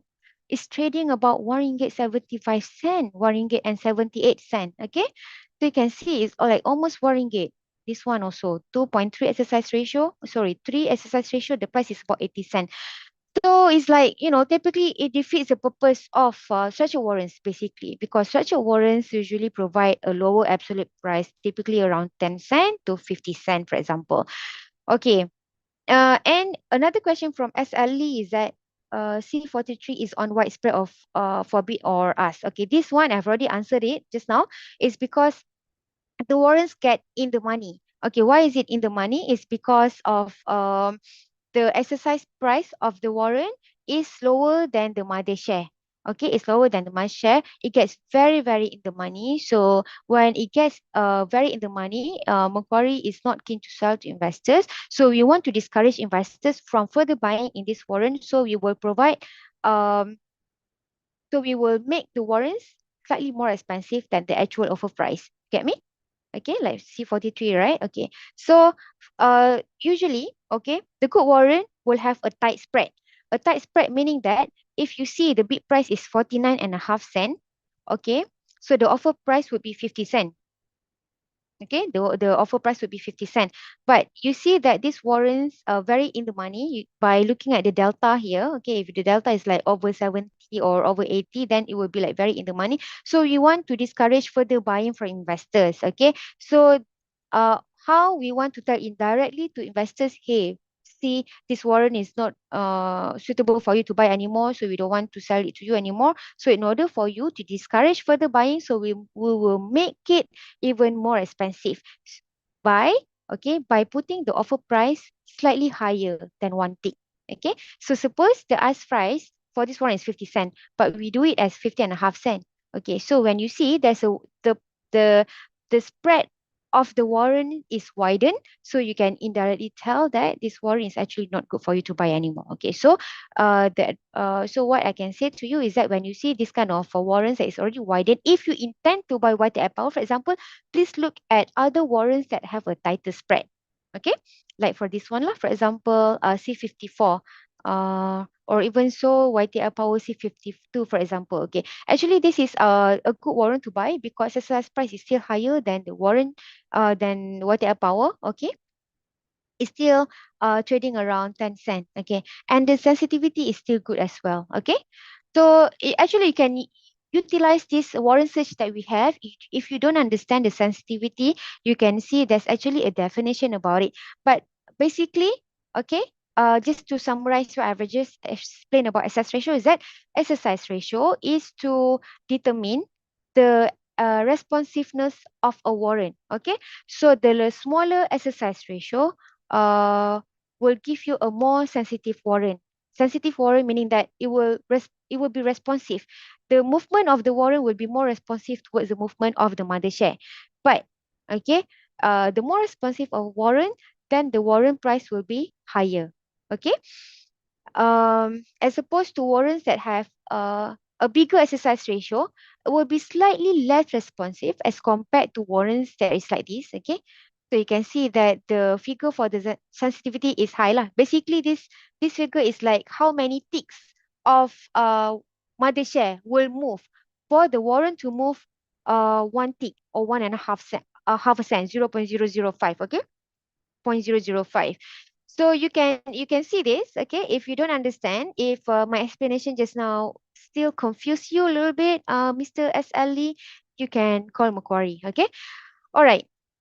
Now, still not enough time, I'm only given about 1 hour. I will try to, go over very quickly as possible, but at the same time to make you guys understand better about such warrants, okay? All right. Let's move on to the next slide. So other things that you have to understand about structured warrants. Okay, this is also important, but not as important as the three things that I have just explained just now. Exercise price, expiry date, and exercise ratio. And I hope I explained you very clearly about exercise ratio. Okay, because exercise ratio is something that not people really understand about it. But I've tried to cover more about exercise ratio for this time presentation. Okay. All right. Other thing that you have to know is about theta. Theta is actually like the time decay, which I will explain later. Okay, there are other things about gearing. Okay, gearing is also one of the main reason why investors like to trade such warrants. Okay, all right. Okay, this why I put expiry formula because we have a lot of call for investors recently who bought our Hang Seng warrant HSI CVB that expires in the money. So a lot of those who bought this warrant, they wanted to know lah how to calculate how much I will get when my warrant expired in the money. Okay, so basically these are the formula of warrants. Okay, so because we have two types of warrant, call and put warrant. Okay, so we will only have two different formula lah when calculating the warrants expiry. Okay, so basically you don't have to you don't have to memorize everything that I show it to you lah, because actually everything is on the website and Bursa website as well. So my explanation is just for you to like to understand. Okay, so how we calculate the warrant expiry. So this is the formula. So basically the formula for call warrant is that, okay, we take the underlying settlement level minus the warrant's exercise level and divide by exercise ratio. Okay, so now you understand why I explained to you more about exercise ratio just now, because I actually wanted to explain to you. Actually, we also use exercise ratio to calculate the warrants expiry. Okay, to calculate the warrants cash settlement. Okay, so for Hang Seng warrants, because this Hang Seng is not a local product, okay, not a local futures, so it's actually traded on Hong Kong exchange. So technically it's a foreign lah, okay, foreign futures. Okay, so when we calculate warrants expiry, let's say the warrant expire in the money, okay, the those who bought warrant, okay, will get back the cash settlement. Okay. And how much you will get, we will calculate it based on this formula lah. Okay. And of course, you bought the warrant using your trading account that is open in Malaysia, right? And you bought it in Malaysia ringgit as well. So of course, when we calculate for our expiry formula, we have to convert it back to Malaysia ringgit because you will get back the cash settlement amount in Malaysia ringgit as well. So that's why for index warrants, for foreign index warrant, for example, we will put the FX rate in our formula as well. Okay. So this is the formula of put warrant. Okay. Now I want to take this time to explain how we calculate the cash settlement amount for HSI CVB. Okay, for those who are here that bought CVB, so this is how we calculate your cash settlement amount lah. Okay, so the CVB expired on the 29th April. Okay, so we take the reference level of HSI CVB. Okay, on the 29th April. And the Hang Seng Futures closing price on 29th April is 17,842. Okay, so we take this one as a reference level, okay, settlement level minus the warrants exercise level, which is 17,400. And then we divide by the exercise ratio, which is 1,200. So once you get this, you have to convert it back to Malaysia ringgit. So the FX rate on 29 April is 0.6097. Okay, once you get this, then this is the final settlement that we'll get, 0.2246. So basically you will get back about 22 cents lah. Okay, so like for example, if people manage to buy CVB at 10 cent, for example, if you manage to buy at 14 cent, for example, so you will get back the cash settlement, okay, for those who didn't manage to sell the warrant back before the expiry date. So this is the amount that you'll be getting. So technically for those who bought it at 10 cent and you get your cash settlement at 22 cent. So my question to you is that, is this a profit or what? Okay, so technically it's a profit lah because you bought it at lower price at 10 cent and you get it back at 22 cent. So technically your profit is about 12 cent. Okay, but let's say if 2 months previously, okay, you bought this CVB at 30 cent, for example, 30 cent, but you get back your cash settlement amount at 22 cent. Is this a profit to you? It's actually not a profit to you because you bought it at 30 cent, but you get it back at 22 cent. But actually it's not it's a loss, but technically it's not 100% loss lah because you still get back something. Okay. All right. So basically for all warrants that already expired, Macquarie will announce this on Bursa Malaysia website. Okay, like for example, this one, okay, we put it on Bursa Malaysia website and we also inform you lah whether the warrant will expire in the money or the money. Okay, typically, the payment will be made 7 days, within 7 days after the expiry date. Okay, so that one, the payment will be paid either by check. Okay, the check will be sent to you to your registered address with your trading account, or alternatively, if you have your e-dividend account with Bursa, okay, and usually the e-dividend is we have a detail, Bursa will provide us like your bank account details. So if you get the bank, if you have the e-dividend and if we get your bank account detail, then this cash settlement amount about 22 cent will be transfer to your bank account detail lah. So I believe for this warrant CVB, okay, it expired on 29 April. I believe you should be able to receive the money already because you will get it T+3. Okay.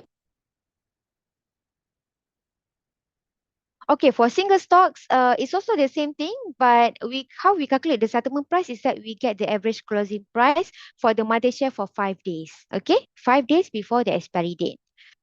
All right. This is just like a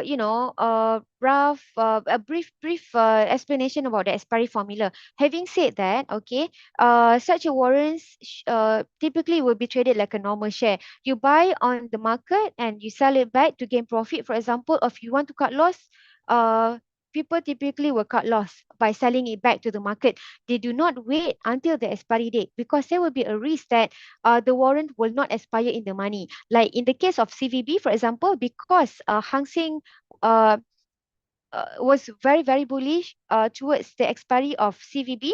So that's why a lot of people can make profit. Like for example, we have a few clients who said that, oh, they actually forgot to buy CVB before this one expired, but they eventually still make profit from trading CVB because the expiry of this warrant expired in the money. But most of the time, such warrants will expire out of the money. Okay, depending on the settlement price lah, and also the how what is the closing price of their underlying assets. Okay, so uh okay, so this is the Bursa Malaysia website. Okay, you can just Google Bursa Malaysia website, and on their homepage, if you want to find out more information about structured warrants, expiry, or any other stuff about structured warrants that listed on Bursa Malaysia, you can go here. Okay, click on the market information and click on structured warrants, and then it will bring you to a lot of announcement of structured warrants lah. Okay, I don't have much time to explain, but I just want to share with you another thing about how to select structured warrants that is suitable for you. Okay, there are actually just 4 simple steps to select structured warrants. Number one, you need to take a view on the underlying market. Okay, if you are bullish on certain stock or certain market, then then call warrant is suitable for you. But if you are bearish, then put warrant is more suitable for you. Okay, once you have already decided if you want to buy call warrant or put warrant, okay, number two is that you need to set your trading time frame. Like I mentioned to you just now about bread example, okay? So you have to look at the expiry date. Let's say if your trading time frame is only about 1 week, then yes, you can buy such warrants with a shorter expiry. Like for example, if you want to buy YTL Power warrant within 1 week, only 1 week, that's it. Then yes, you can go ahead to trade a YTL Power warrant that has a shorter expiry date. But if you have a longer view about certain stock, for example, like airport, for example, just now YC shared about airport. Let's say if you think that airport is bullish in 2 months, 3 months, for example, then the expiry date for the airport warrant that you need to plan buying is something that have a longer expiry date. Okay, of course, if you think that it will be bullish in 2 months time, warrants that have expiry date by next month is not suitable for you, okay, because it will just not follow your objective of your trading time frame. Then you need to buy warrants that have a longer expiry date, maybe by end of the year, for example. Okay, and the third thing that you need to consider for buying warrants is that the effective gearing. Effective gearing is determine how much potential profit that you are able to get when you trade such warrants. Okay.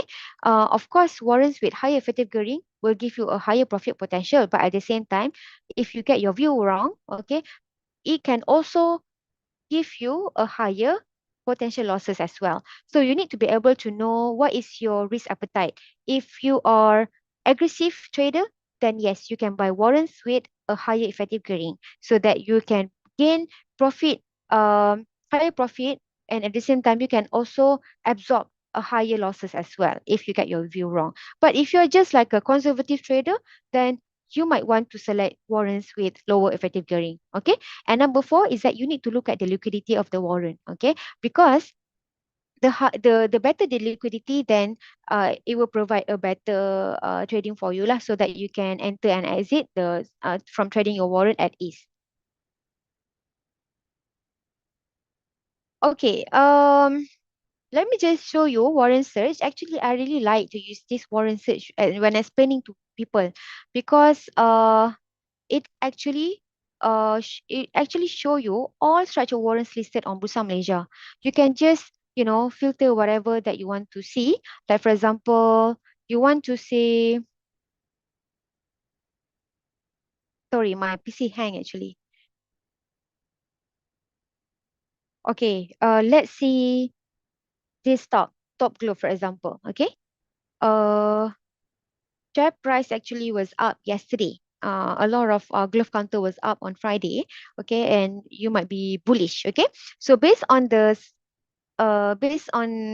selection, let's say you're bullish, okay, on top glove, for example, then of course you need to buy call warrant, okay. But which call warrant that you need to buy? Okay. So for example, if you think that you want to buy Macquarie warrant, okay, you can just select Macquarie warrant, click submit.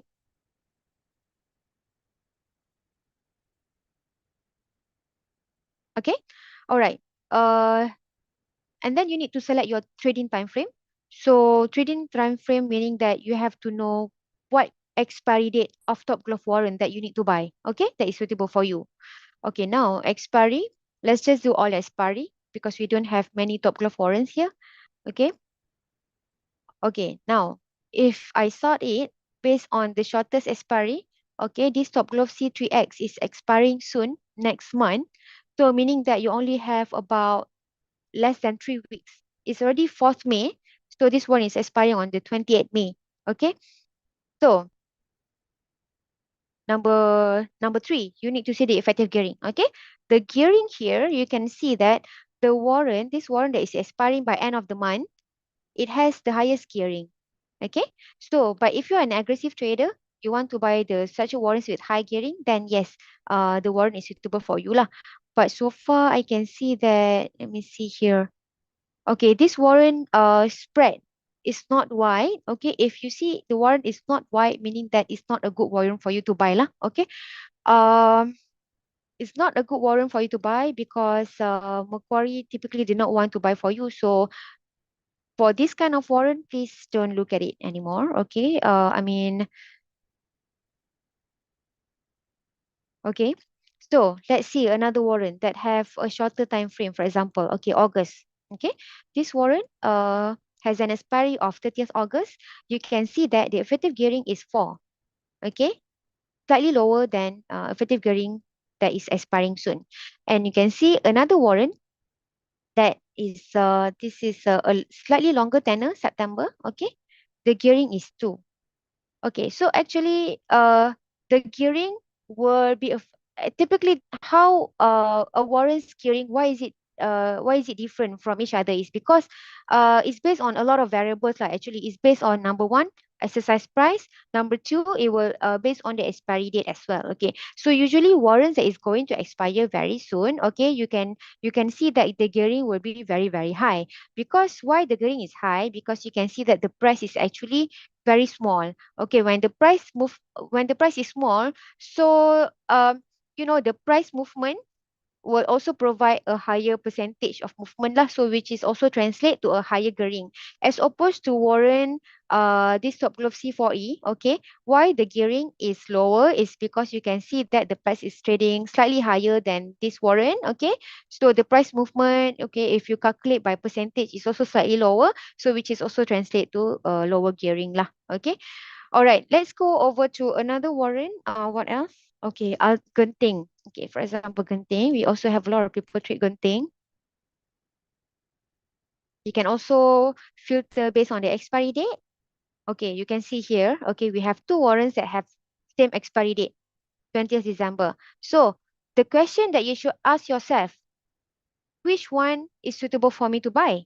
Because it has the same expiry date. Okay, so number one, look at the exercise price. You see the exercise price for this warrant C to Z is lower, 4 ringgit 28 cent, even lower than the underlying share price, Genting share price itself, meaning that this warrant is in the money.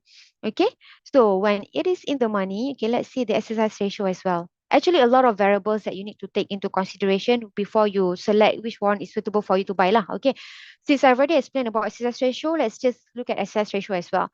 Okay, the excess ratio, the difference between C2Z and C3A is not much different. So this is excess ratio 5. This one is 4. Okay. So, but you can see, just now I explained to you, the lower exercise ratio, the more sensitive the warrant is, right? But how come the sensitivity of this warrant is not the same like what I just mentioned?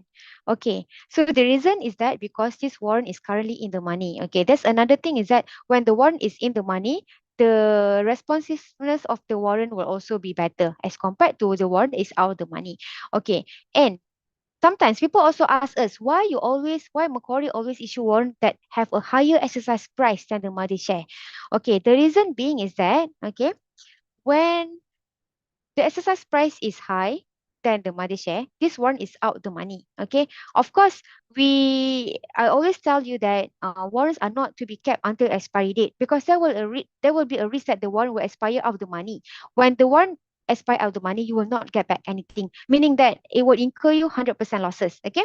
So the reason why we like to Macquarie also issue warrants that have a higher exercise price, okay, because it can provide you with a lower absolute price. You can see here, this warrant lower exercise price, okay, but high exercise ratio.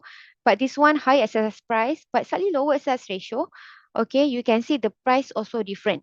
This warrant is trading at 13 cents, but this warrant is trading below 5 cents. So the question that you have to ask yourself, do I want to buy this warrant that is trading 13 cents, but the sensitivity is better because of the moneyness, because it's currently in the money. Or you're okay with trading. Some people, they like to measure their performance based on the gearing. Okay. So basically people trade warrants. Those like to trade warrants that's lower price like this because they like to just look at the gearing. They don't even look at the sensitivity because they like to measure based on the percentage price movement. So those kind of investors, basically they like to refer to the gearing. Okay. So some people, they just like, okay, gearing is very high, so this is better for me. I don't want to buy this warrant because the gearing is low and the price is slightly expensive. So this is the kind of trader that like to trade warrants. Okay. Um, this is a very good example, I would say, because it has same expiry date, but having said that, okay, it actually catered to two different type of trader. Whether the trader like to trade warrants based on the sensitivity, usually warrant people who like to trade warrants based on the sensitivity is a day trader because it's more responsive, right? It more responsive to the movement of the mother share. If Genting can move very volatile in one day, so if you're a day trader, then yes, people don't mind buying more expensive warrant because they can already make profit within a day. So this is more suitable for a day trader. Okay. So because they can buy warrant, okay, let's just go at Genting share price lah. Let's see if you can see Genting share price on Friday is volatile or not. Okay, like this lah, for example, it's not really volatile lah. Okay, for example, they bought at the lower price in the morning and then they just want to sell it back in the afternoon session. So if you're a day trader, then a more sensitive warrant is more suitable for you. But for those who have a longer trading time frame and you like to measure your warrants based on your gearing or percentage price movement, okay, so this warrant is more suitable for you because you will just base your performance based on the gearing. You don't really mind about the sensitivity. Okay? I hope this clears is very clear. The explanation is very clear. Okay. Let's just go with one more explanation. Which one? Okay. If you have any stock that you want me to cover, I can explain one more time because we are running out of time. I don't want to extend more.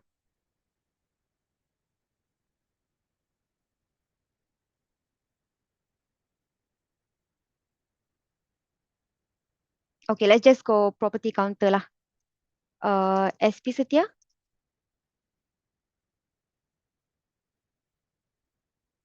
Okay, YC also shared SP Setia chart just now. So let's say if you have already decided you wanted to buy SP Setia warrants, so the question to you is that which SP Setia warrants that you want to buy, okay? All right. Based on my explanation just now, okay, you have already decided on the time frame. Okay. All right. Looking at the expiry date for this warrant, the expiries are okay.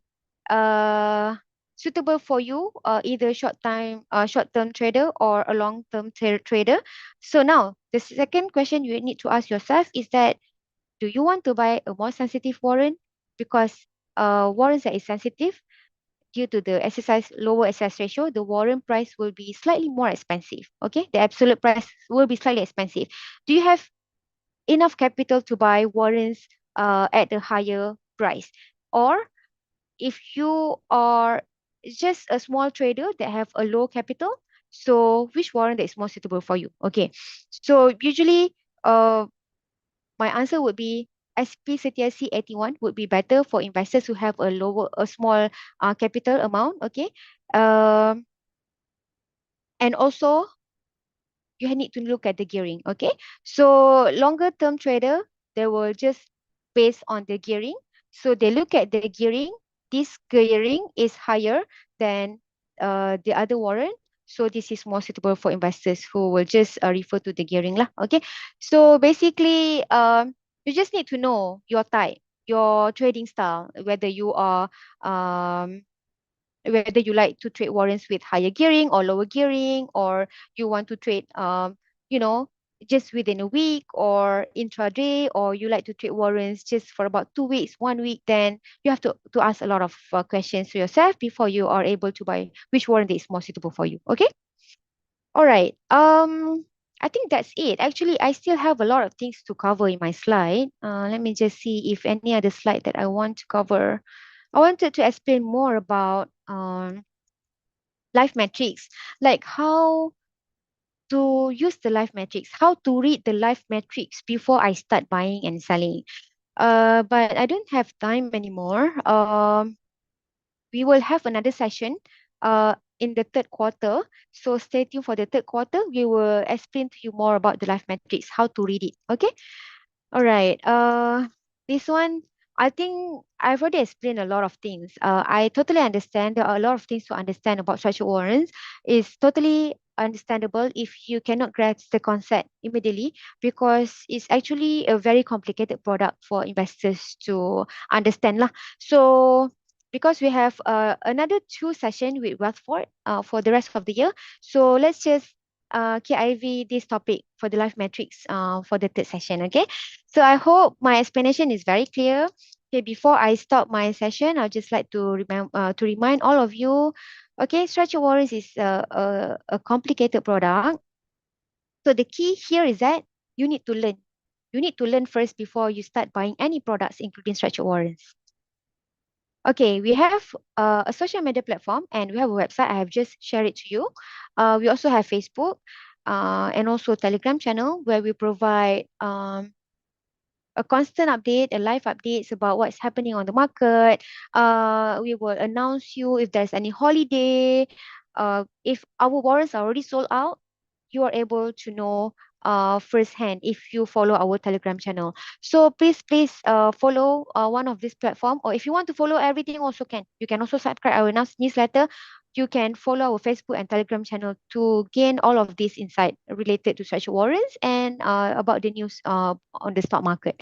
Okay, so these are our hotline.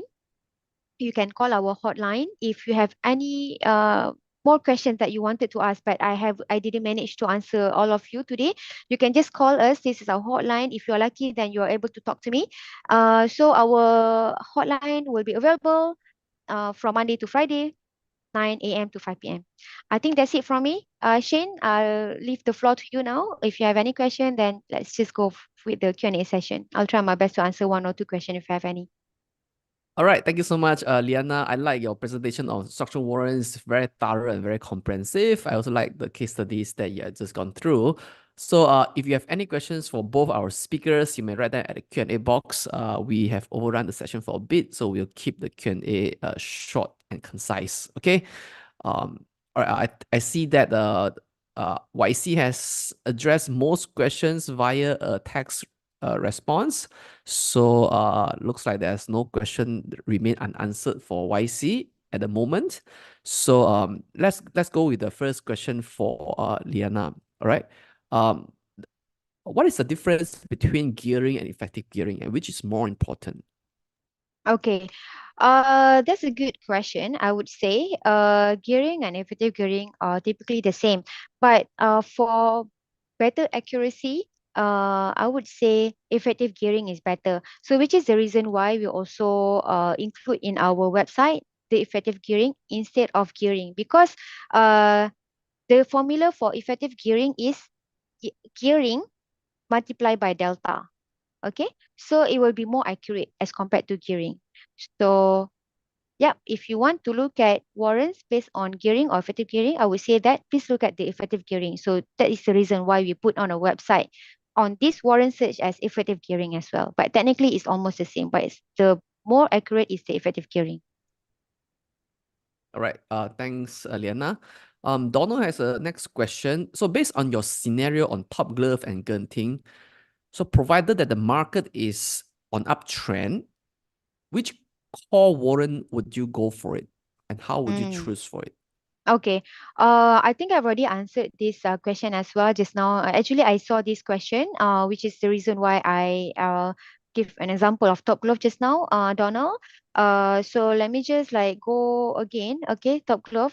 So basically, for Top Glove, right? Okay, let's say if you already like say that you have already decided you just wanted to buy Macquarie Warren lah. Okay.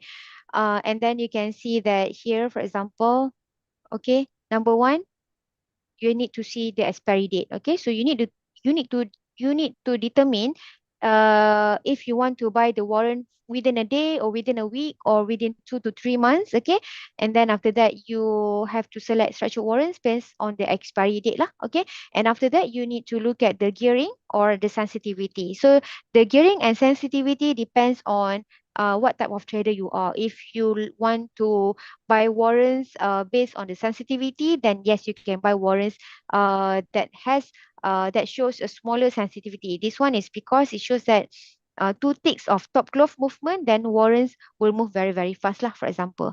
Okay, like this one. Sensitivity lower, meaning it's good lah. It's good for you that likes to trade warrants within a day or a week, for example. But if you like to trade warrants based on the gearing itself, okay, then C4C is more suitable for you. So at the end of the day, it's up to your trading style. Then you need to look at this criteria. Number one is the exercise price. Okay, exercise price, expiry date, and also look at the gearing and the sensitivity. Okay. Right. Thanks so much, Liana. So the next question is, what does it mean by warrants being sold out? Okay. This is a good question as well. A lot of people ask us. So what does it mean by the warrant sold out? So basically, when warrants get listed, okay, an issuer like Macquarie, for example, we already allocate the number of units of warrants, okay, number units of warrant when it gets listed. For example, okay, let me just open Bursa website. You all can see my website, my screen, Yes. right? Okay, all Yes. right, all right. So let's just go here lah. Okay, this is Bursa website. You can actually see all warrants information when it is listed. So for example, if we have Top Glove, okay, usually warrants that are already that sold out is HSI lah, HSI, okay. All right, so you are able to see which warrants that are sold out on our website. We will announce it on the website, or we will also put it on Telegram. Like for example, HSW, it's sold out. Okay, what does it mean by sold out? First of all, okay, Macquarie will allocate number of warrant that is get listed. So typically you can see here, here this information, right? Okay, HSW, Macquarie issue 80 million units of HSW. Okay, so meaning when it's already sold out, meaning that all 80 million units that Macquarie sell to investors are already sold out, meaning that all 80 million units that we sell, everyone already bought it, meaning that sold out, we are not able to sell anything. We don't have any HSW to sell to investors. And who actually have the HSW? So people like you who bought HSIW are the holders of the structured warrants now, are the holders of HSIW. Okay? So sold out just simply means that we don't have anything in our inventory to sell it to you. But you are still able to see those warrants are bought and sold by people who actually have the warrants, and they are the one who actually determine the prices of the warrants. So usually if you if let's say if you have already bought the warrant, it's okay for you. Okay, if you bought the warrant before the warrant is sold out, it's totally okay for you. Okay.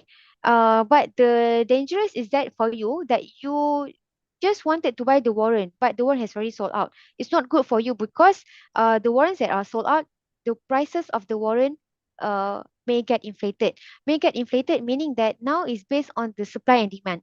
The prices will not follow the underlying futures anymore because people just simply put the warrant prices. You are the buyer, you are able to put any prices that you want to sell. So it's not good for you to buy the warrants that are already sold out because the warrants may get inflated.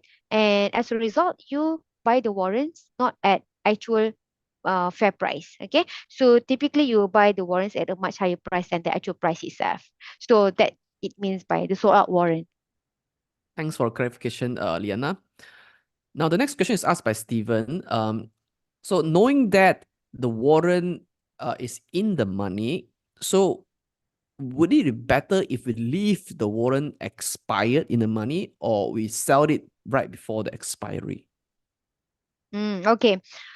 So this is also depend on you as well. Okay, like my explanation just now about HSI CVB. Okay, HSI CVB. I have an investor who bought it like on the last week of expiry. Okay, like CVB expired on the 29 April. HSI CVB. The prices are slightly low, but people think it's bullish and they think that they can still make profit even when the warrant expire. Okay. Some people bought it at 10 cents and when they leave the warrant, not doing anything. Okay. So when the warrant expire, the warrants HSI CVB expired um at 22 cent. Okay, the in the money, the price is 22 cent. So it's technically still a profit to you. But I mean, actually, this is actually once in a blue moon. It happens once in a blue moon. Most of the time, such warrants will expire out of the money, and you don't have any control. If you leave your warrants expire in the money, expire without doing anything because you will not know whether your warrant will expire in the money or out of the money. If the warrant expire in the money, yes, it's good to you. But the question is that let's say if the warrants expire in the money, is it still a profit to you? Like for example, if you bought HSI CVB at 30 cent, okay, and then you leave it up to the expiry date, even though you get it back at 22 cent, is it still a profit to you? You bought it at 30 cent, but the warrant expired at 22 cent. You get back 22 cent. Is it a profit to you? It's technically it's still a loss to you, right? Because uh you buy at 30 cent and you get it back at 22 cent. Technically it's like a loss of 8 cent. So I mean, technically buying structured warrants is just for a shorter period. Okay, so most of the time people will not keep the warrants until expiry date lah, because most of the time such warrants will expire out of money, and when the warrants expire out of money, it technically means that it will incur 100% losses from your total investment.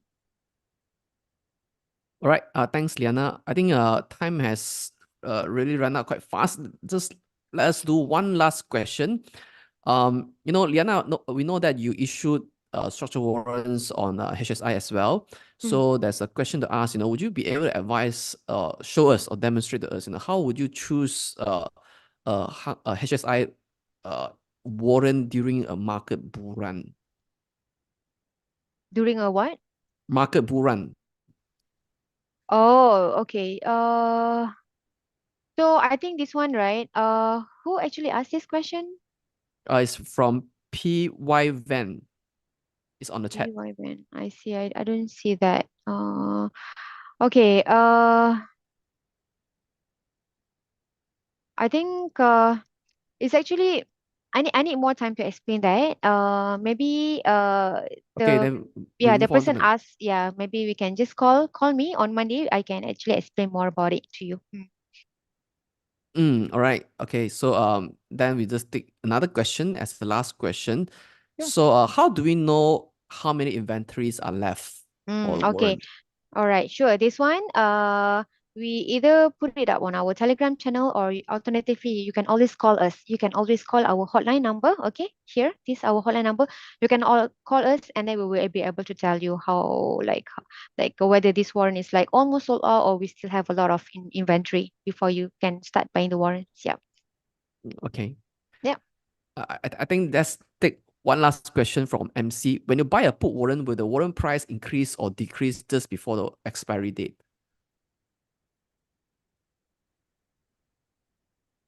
Well, it actually depends. It's actually like very, very risky. Because I would say that a warrant that is going to expire, okay, the decay is very, very steep. So, like for example, if even though the Hang Seng will move up, okay, for example, a call warrant, okay, even though the warrants will move up, okay, uh, there might be a possibility that the warrant will not move at all, because the warrants is not responsive anymore. You just imagine that something is dying, okay? It doesn't have the momentum to follow the movement of the underlying itself. So there's a possibility that the warrant might not move at all, even though Hang Seng futures go up. All right, thanks Liana for doing this Q&A with us. So I also want to thank YC for diligently answering all questions addressed to you via text messages. All right, thank you so much, YC. And so I think today we have learned from YC how do we do breakout trades by looking at technical analysis, looking at the charts. And we also have learned from Liana from Macquarie, how do we complement this kind of trading strategy with structural warrants. So we have understood structural warrants better today. And thanks to Liana for a very clear explanation of structural warrants. So if you want to learn more about live matrix, then stay tuned to our third installment with Macquarie in the Q3. So Liana will share with you more about how do we look and analyze live matrix and pick the best warrant for your trading strategies. All right. So with that, we'd like to conclude this webinar held in collaboration with Macquarie. So wish all of you have a blessed weekend and hope to see you in our third webinar in Q3. All right. Bye, everybody. And thanks, YC. Thanks, Liana. Thank you, everyone, and have a good weekend. Bye.